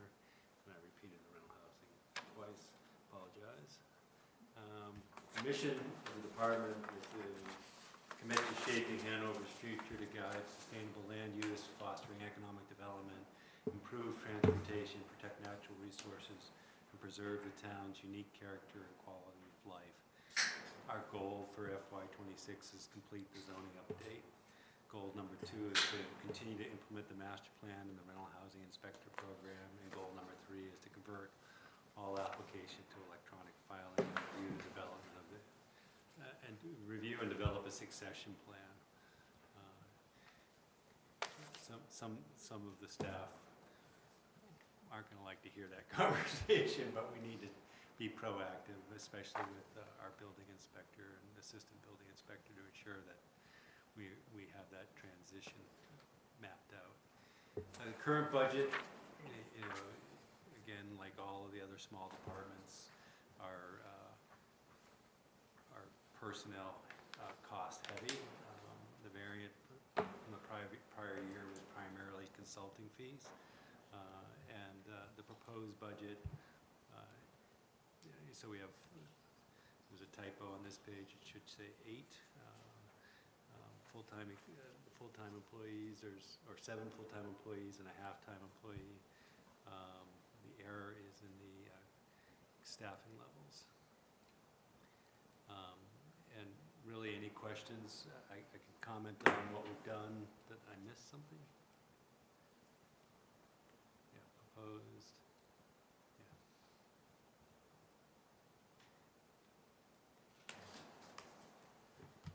So this reflects primarily our increase in personnel costs. The likelihood that we're hiring a planning director that's coming in at the fully burdened rate at the current position is low.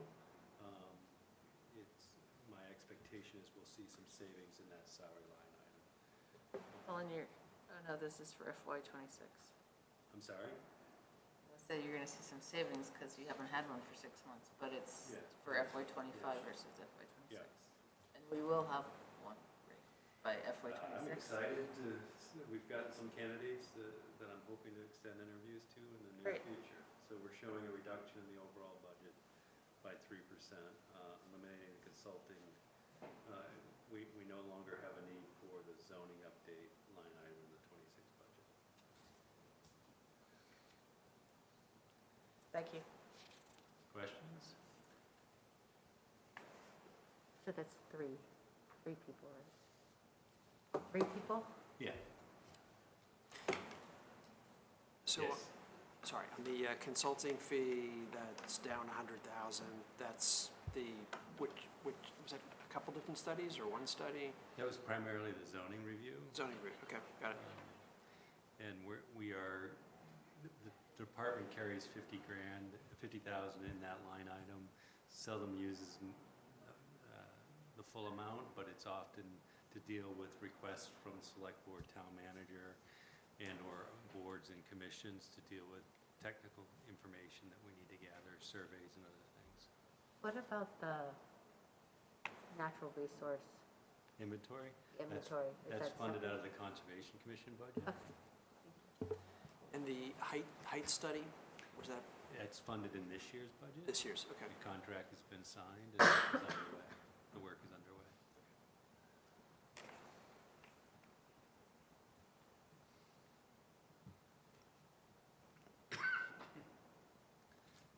And the flex plan increase, again, that's just having to do with changes in staffing and It's elections? the benefits package. Yeah, Yeah. okay. Okay. Other questions for Rob? No? Okay. Thank you, Rob.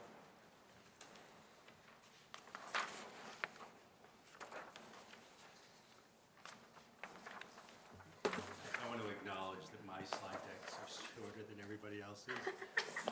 It's appreciated. I took the privilege of being, as town manager, to go off script, even though I. It's your prerogative.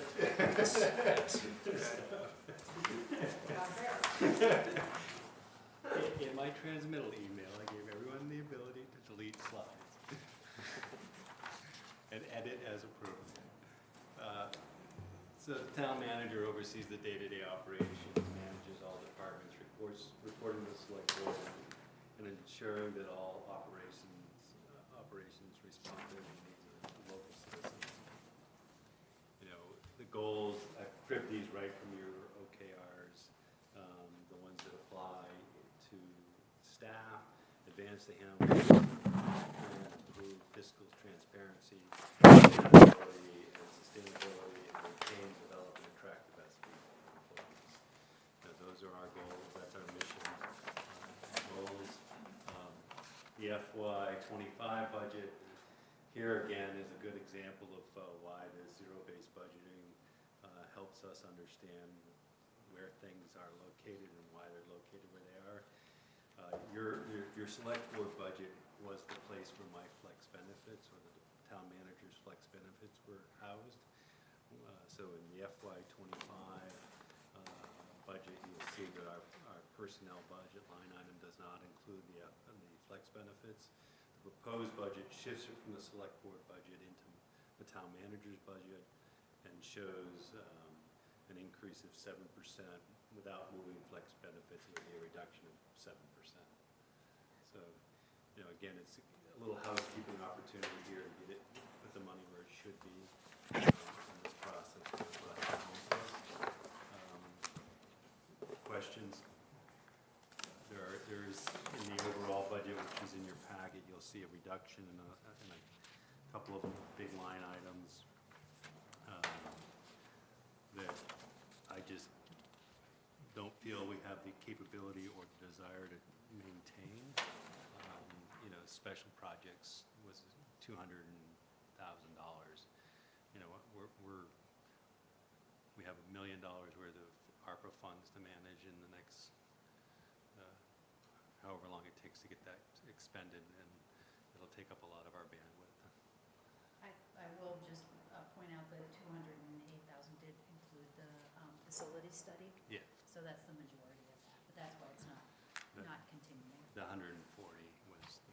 Sir, can you, are you looking at the spreadsheet? Yeah. Which line item? This is still under town manager? Well, the 208 was in the select board. Select board, okay. I misspoke. Special town project initiatives, yeah, okay, all right, so there's still 75,000. Yeah. And I just went back and tried to look at what issues, what came up in the past and how that money was allocated, and 75,000 was a good save for that, without creating too deep a hole for us to dig out of if something did come along. Okay. Really tiny thing, I think the cable revenues are going down as people are cutting cords. It's about 10 grand down, so maybe we should just budget more towards 90. And then last year there was like some conversations about where the Brissette funds ended up, and I don't recall. I thought they were around here. Yeah, so they will definitely be in the select board budget. Okay, Both, and again, it's a offsetting where we have equal revenue to expenditures. And the trustees will be discussing their recommendation at their January 14th meeting, and we'll follow up with that recommendation to all of you.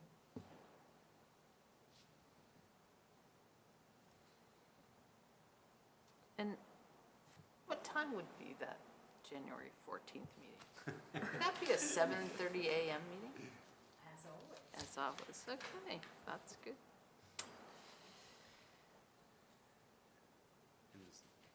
So can we just spend a few minutes for the benefit of those who haven't gone through this, just in terms of on the revenue? I'm looking at the printout that you gave. It's got revenue. I mean, there's some ins and outs that are pretty big dollars. Maybe we just go through some of the big ones. So like rooms and meals tax. Yeah, so, rooms and meals tax, we actually just got our distribution right at the end of December.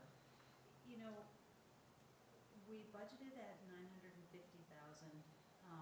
we came in 1,120,000, I believe. I should know that number off the top of my head.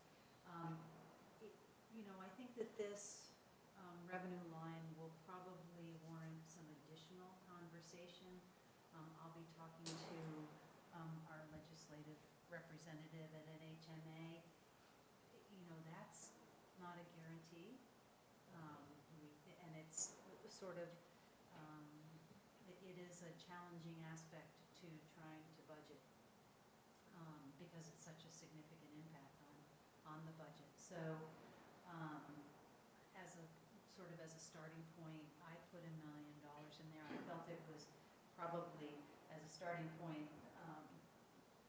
probably not a good idea to go backwards from the 950, but I'm not totally confident that we'll land at $1,000,001 again. So, you know, again, because this is a different process this year, it's sort of the building blocks of these initial 3 nights, and then we'll bring everything together and have a global view of where we are landing overall. I think that this is an item that will need to be fine-tuned with maybe some additional perspective if those resources are willing to think about and provide some opinions on them. Good. And I know short-term interest, I think you had expressed previously an intention to be a little conservative. Interest rates seem like they're coming down. And now it seems like maybe there won't be as many rate cuts in 2020, calendar year 25, but, you know, if we had crystal balls, we would. We wouldn't be sitting here That's probably. right, we'd be in the market somehow. So, but I think it is worth, you know, taking a conservative approach on that. We certainly for 25 are on target for exceeding where we budgeted for 25. And the transfers from trust funds and budgetary use of fund balance, is that TBD at this point? Correct. Okay.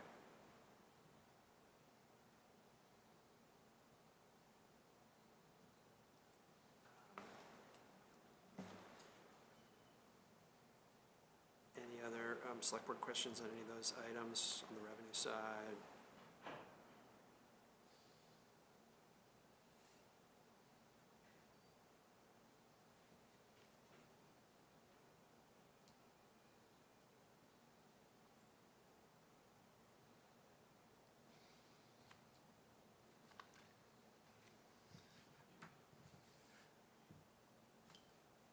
You know, hopefully by providing this format of the documents, you know, we really are trying to try different approaches to making the numbers more accessible. So, you know, you may have more questions right now, but also, you know, reach out to me and Rob with follow-up questions. We can, if they need to go out to the departments, we can work with them. And then one thing that I would really appreciate is, as you reflect on tonight, these are, you know, sort of the most straightforward budgets that we'll look at, but if there are any things that worked well tonight or didn't, that we can update and change for the following meetings, we'd like to do that too. It's very clear, Ellen. It's very clean, it's easy to read. It's nicely presented. Yes. It'll be more challenging with the, with the DPWs, but we'll break it down into, I think, into the departments and do it at that level.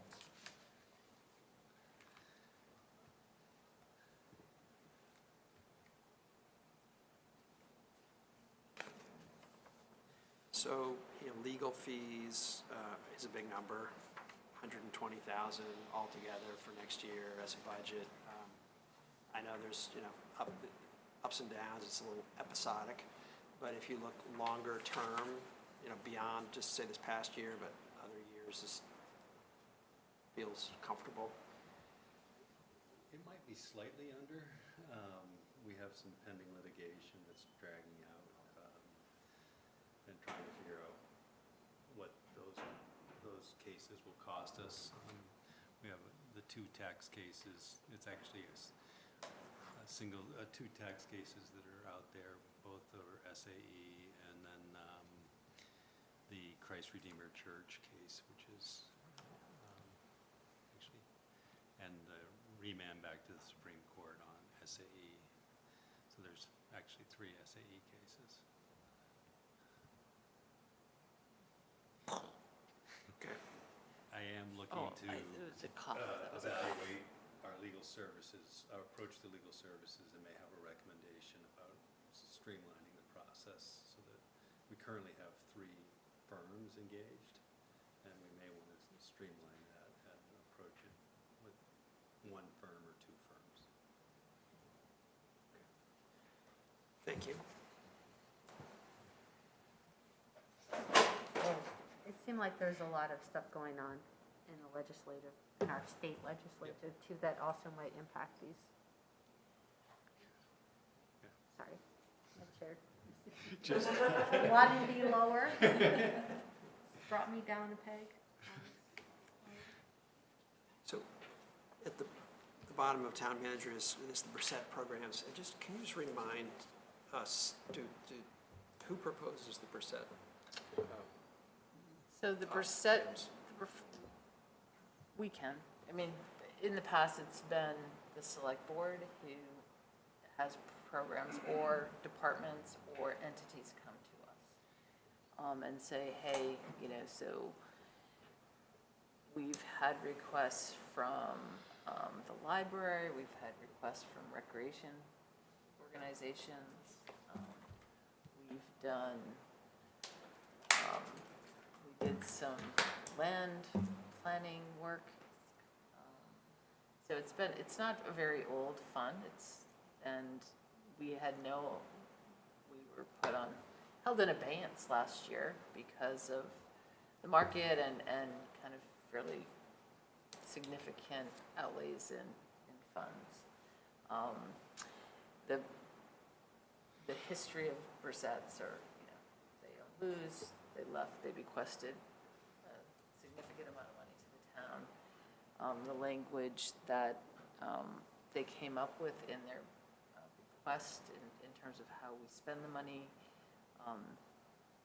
it's programmatic versus bricks and mortar, and have had a number of interpretations. It is at the discretion of the select board as to how we spend the money, but it has to be within the parameters of that bequest or of that language, and the interpretations that we've had over time. It really has to be programmatic, like program-based, to improve the Hanover experience living in town. But it for the broad community. And the trustees have asked that we, it's actually on my list of things to do, is come up with an application form and a way of sharing that application broadly throughout the town. So people know that there's funding out there to fund special programs to make Hanover a better place.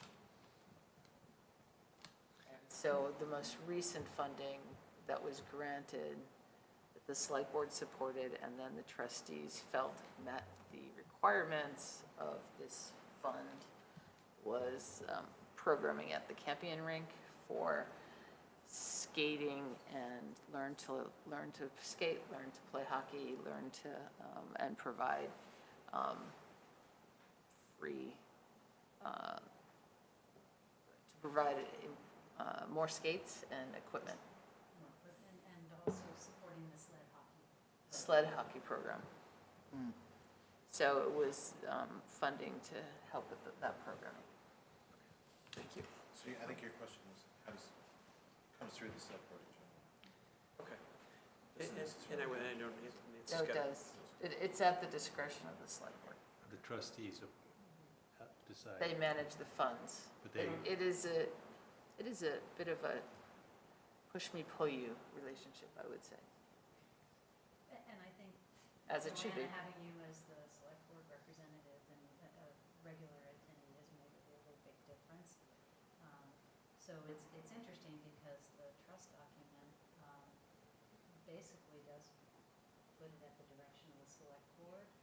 From a legal standpoint, from New Hampshire law, it is at the trustee's decision as to whether those recommendations adhere to the trust requirements. And that's the push-me-pull-you part. The trustees of the trust fund. Thank you, Joanna. Yes, thank you. And in terms of surfacing candidates, is the town aware of any potential percent funding candidates at this time? I'm not aware of any outside entities looking, showing interest in the funds, but we should make it known. Well, I The question, think- Rob, is would anything in the budget fit into those criteria? Oh, for us? Yeah. Oh, Etna So- just mentioned some programming for like $1,000. yeah. So that would be probably the type of thing.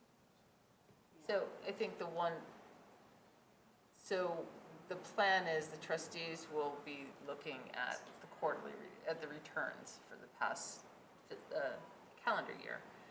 We will get those at the meeting on the 14th. And at that time, the trustees of the trust funds will say, wow, we had a 8% or 10, whatever the return rate was for the trust, the Brissette funds, based on the policy that we have written, which is a percentage, we feel looking to the future, because this is a fund that's in perpetuity, so we have to make sure that there's money that stays within the fund and we're not overspending. And it's like averaged over 5 years, it's fairly complicated policy. They will say, okay, based on what's happened this year and the previous 5 years now, is it? Is it a 5 year or 3 years?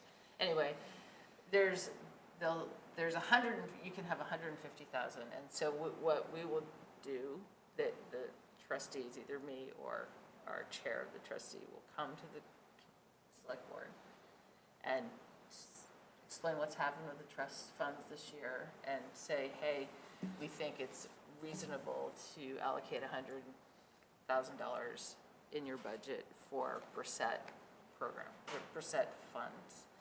Then we can say, geez, the town has this and this that we'd like to spend it on, and if we feel like we would spend all 100,000 in the best interest of the community, then we could spend it all.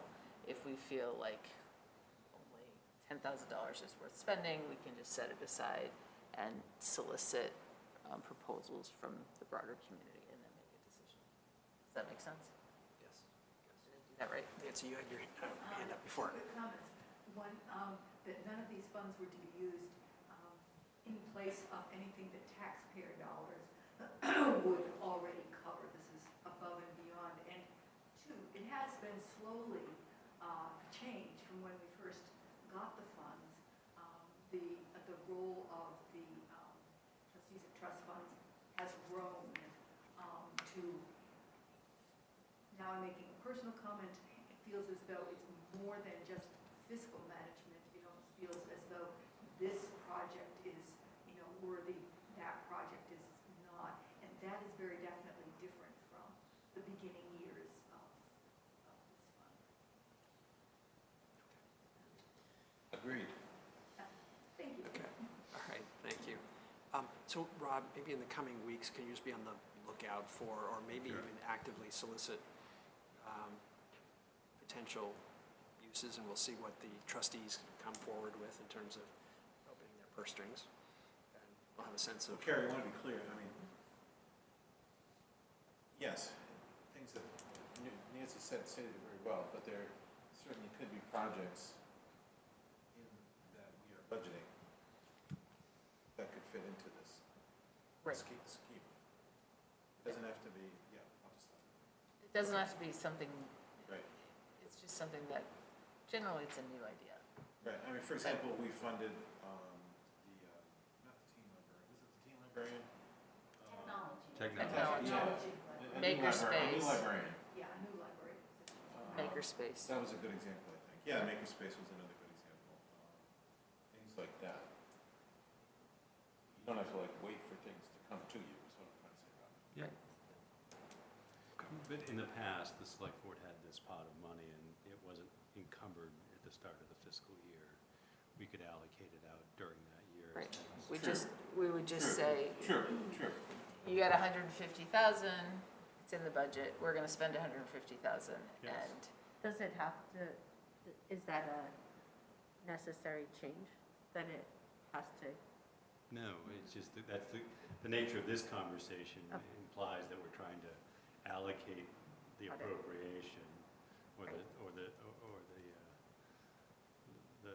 funds as part of the cycle. And the past practice, at least the distant past practice, was that we had the pool of money and didn't necessarily spend it all as part of the budget cycle. I mean, basically, we'd have a $100,000 revenue line that said percent funds, and we'd have a $100,000 expenditure line that said percent funds, and that was it.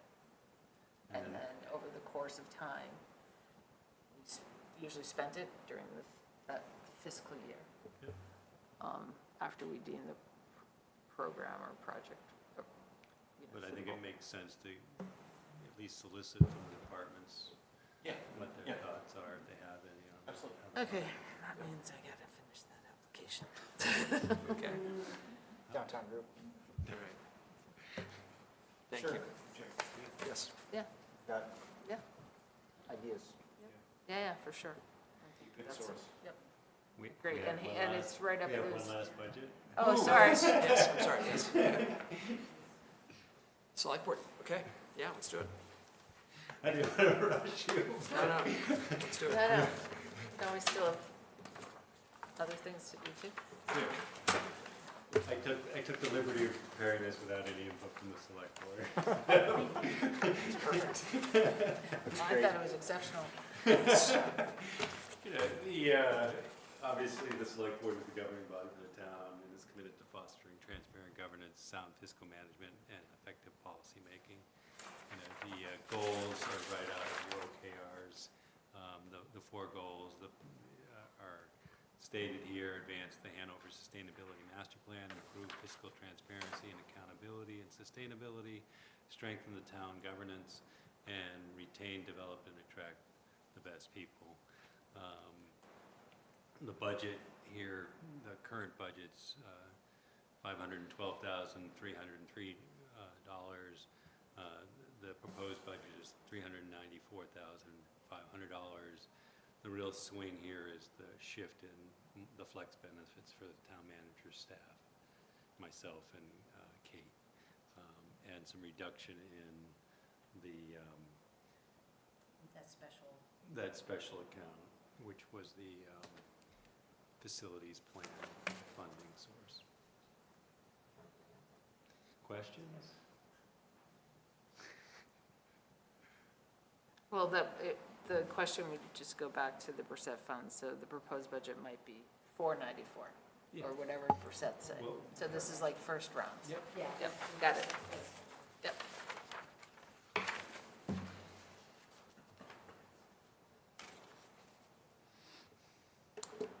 The, okay, financial audit services, that's just the audit, town audit. That is the audit, and I will note that because of our ARPA funding and the spending that we've done, as well as of the dispatch center grant that we got, we actually we're having a single audit done, which is an add-on to the annual audit.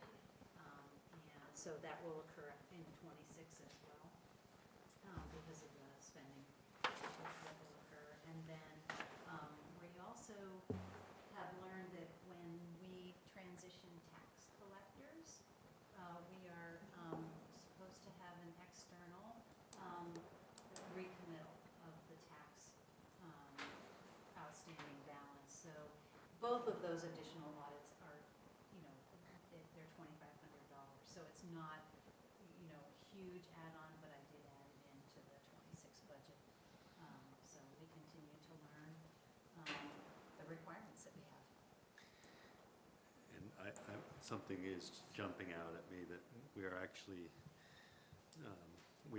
you may see a reduction in the IT line item to 0. That's the whole cost of the board docs, and that's, Oh, it's supposed to be half, just for the second half? no, that's half of it, but it's a package for 8 boards, Oh. and this. Oh, yes, we shouldn't have to pay for all of it then. Well, some of it'll go to the town manager. I mean, this is one of It's those fine. things that shouldn't be in the select board's budget, it should be in either IT or my budget, just so that, that's just my observation. And I think I'm the one who said put it here, so. I might have documentation of that. I remember the conversation. Select board miscellaneous program. Yep. Going from 131,000 to 150,000. That's the percent. That's the And we percent. can Okay, rename got it. that. Okay. So what happened was sometimes it was budgeted in the town manager budget, and that's where I think the account is named percent, and then sometimes it's been in the select board, and then in one very unfortunate budget, it was in both places. So, I see, so I see the counter, the revenue, so, yeah, those yeah, match. it's an in and out. Transfer in, okay.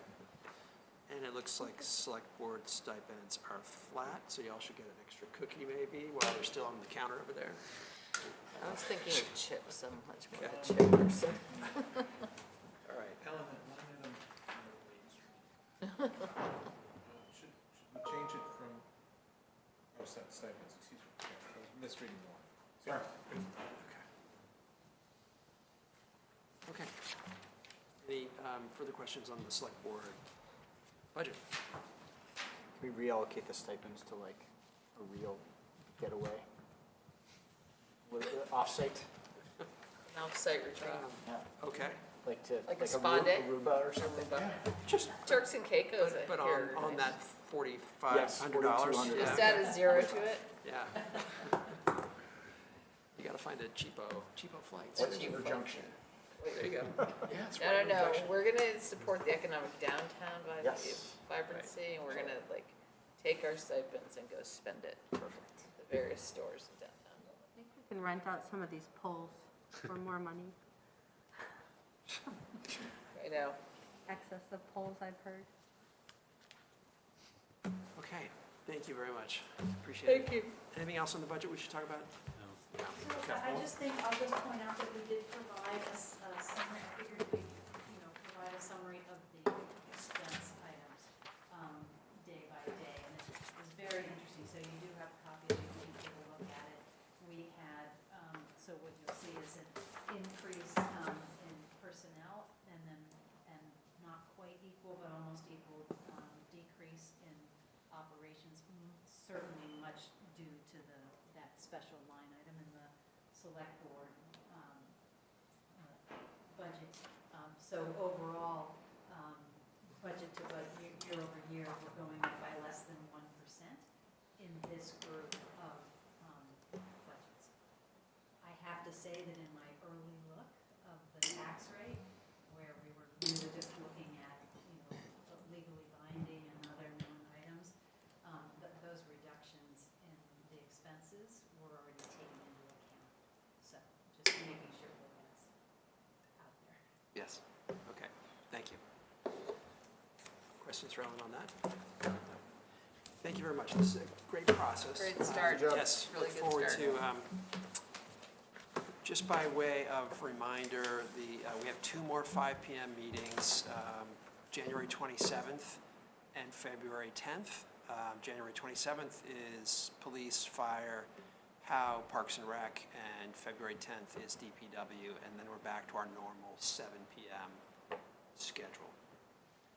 So I know that it's a change up from prior practice, and I know some of us may have professional commitments, so if that's problematic, please get in touch with Rob and or myself and we can talk about it, but that's the plan as sketched out so far.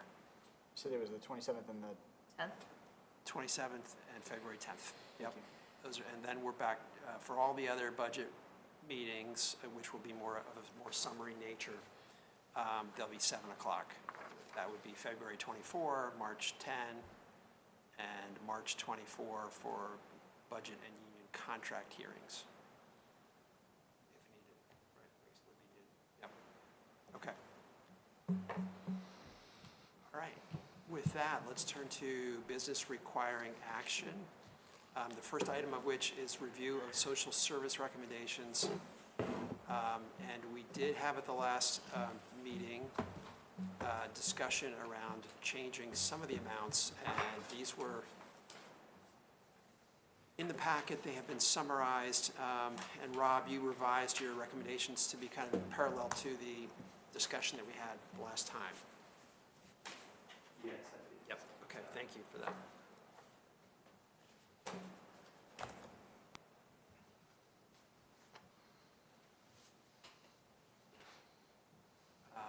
Okay, so relative to the last meeting, I believe those changes were listened to be funded at 3,000 versus 10,000. And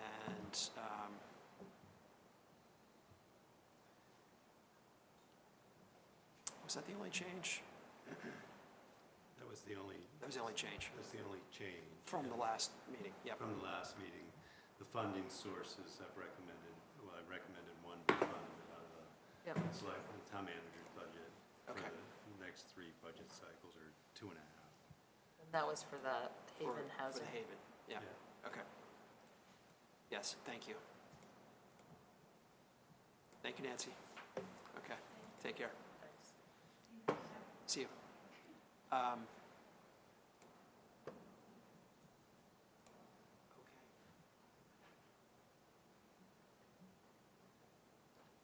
So what kind of action is required?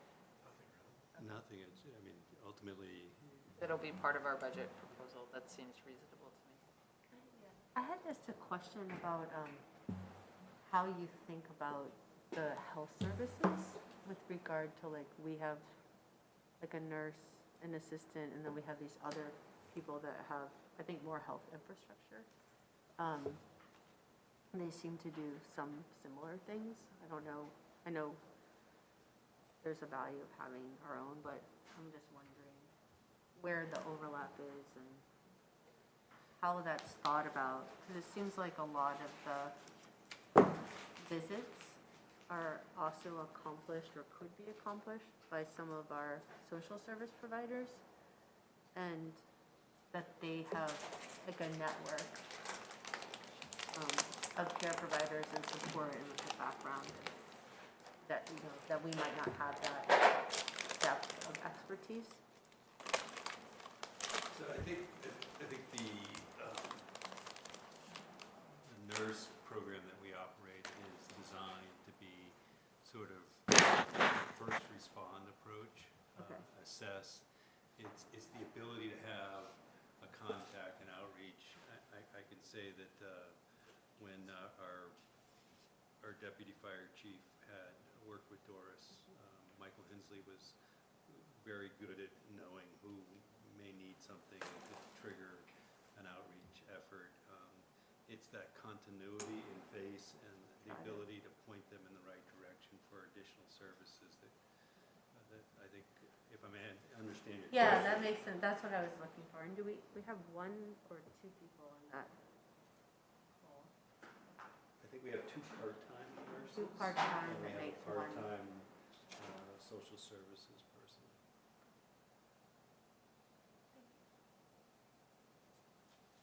And it's all driven by need. Yeah.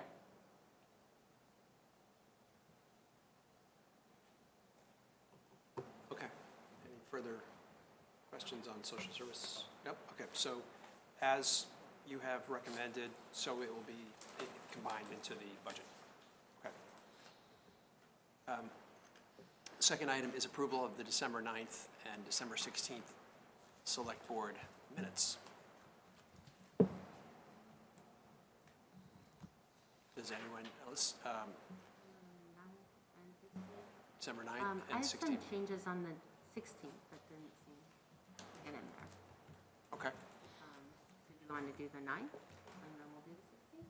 sure. Are there any comments on, with respect to the December 9th minutes? No? Okay. Jenny?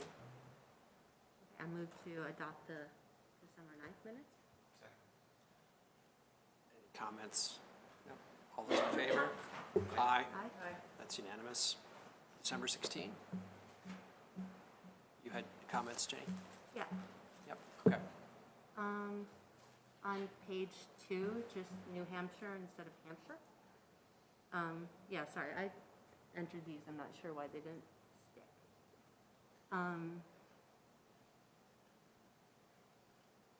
The clarifications on reporting procedures and guidelines, I think that was updating design guidelines about what we discussed with the complete streets policy. So what page are you on there? The same page. And then on page 3, I don't feel terribly strongly, but I don't think we voted on a consensus, so I would just strike that sentence in the fourth from the bottom paragraph. The general consensus is. I thought we just deferred that conversation. Don't need more information. I would agree with that.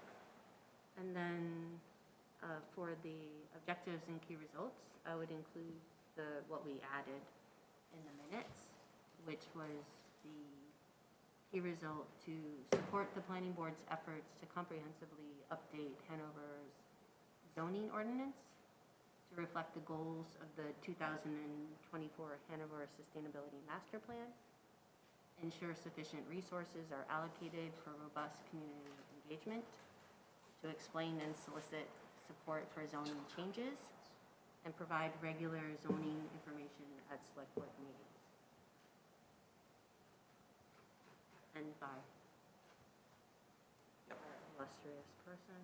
And then on page 4, I just moved to appoint Catherine as a planning board member, not as an alternate, because that was what we did with Matt Stover when he was appointed, and then the chair assigned him as an alternate.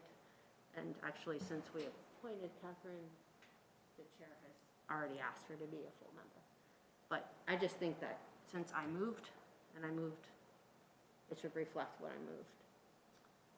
So that shows up twice, of course. It shows up on page 5 again. Okay, I'm not sure I got all that. Oh, just strike this an one- alternate on Yeah. Catherine Reiki on page 4 and 5, Because that's what you said. because that was my motion was just to appoint her Yeah. Okay. as a planning board member. So it shouldn't reflect what I didn't move. I agree. That's all. Okay. Maybe afterwards, I'll just make sure we're getting the minutes right on this I didn't jot down all the changes. I don't know. Did you get it, Rob?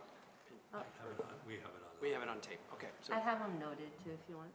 okay, You want Right. to send it to me? good, all right, thank you. Okay, everyone okay with those changes? Sure. Okay, thank you, Jenny. Thanks, Jenny. I'm make a motion to adopt the December 16th minutes as amended. I'll second that. All those in favor? Aye. Aye. Thank you. Abstain. Abstain. Okay, thank you. Wasn't here. Okay. By consent, there's only one item with respect to donations. Okay, so let's just, we'll just talk about it. Not do it by consent, so just pull it up. Can I read them? Well, you can do it. Please. Go ahead and read them, Jenny.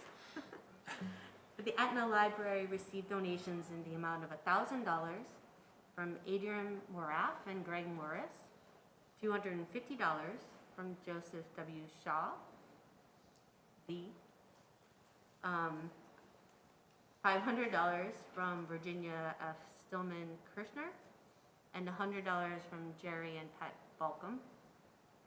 The Hanover Fire Department received a donation in the amount of $200 from Antis Hunt Smithers, and the Hanover Police Department received a donation in the amount of $100 from Joseph and Miriam Haderfer. Haderfer? Okay. I move to accept these donations to the Second. Etna Library, Hanover Police Department, and Hanover Fire Department. Okay. All those in favor? Aye. Thank you. Thank you for those donations. Yes, we are. Yeah, I mean, Jeff pointed out how important those donations are to his specific department, but they're important to everyone. More than, it's not just symbolic, it's actually important. We are grateful, so thank you. Rob, before we move to select board reports, did you have any town manager comments you wanted to make? I do not. I apologize for taking some time off. No, it's Well, I good. apologize. No need to oppose. I feel like we give you a bonus for not talking. Right. Okay. Ellen, did you have anything else before we move into select board? Okay, thank you. Okay, select board reports. Jared? Downtown Group's meeting this Thursday in the Pagnucci Lounge at 8 a.m. Breakfast available. We will be going over the objectives and key results for each of our subcommittees. And I believe Heather sent out the agenda earlier today. Everyone should have gotten it. That's all I got.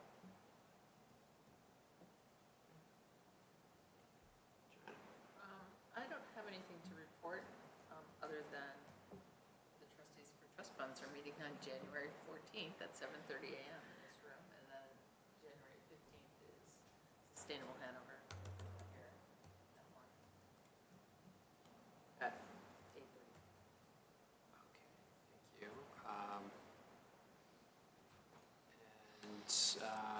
I really don't have anything to report, except that the capital improvement program committee is going to meet this Friday.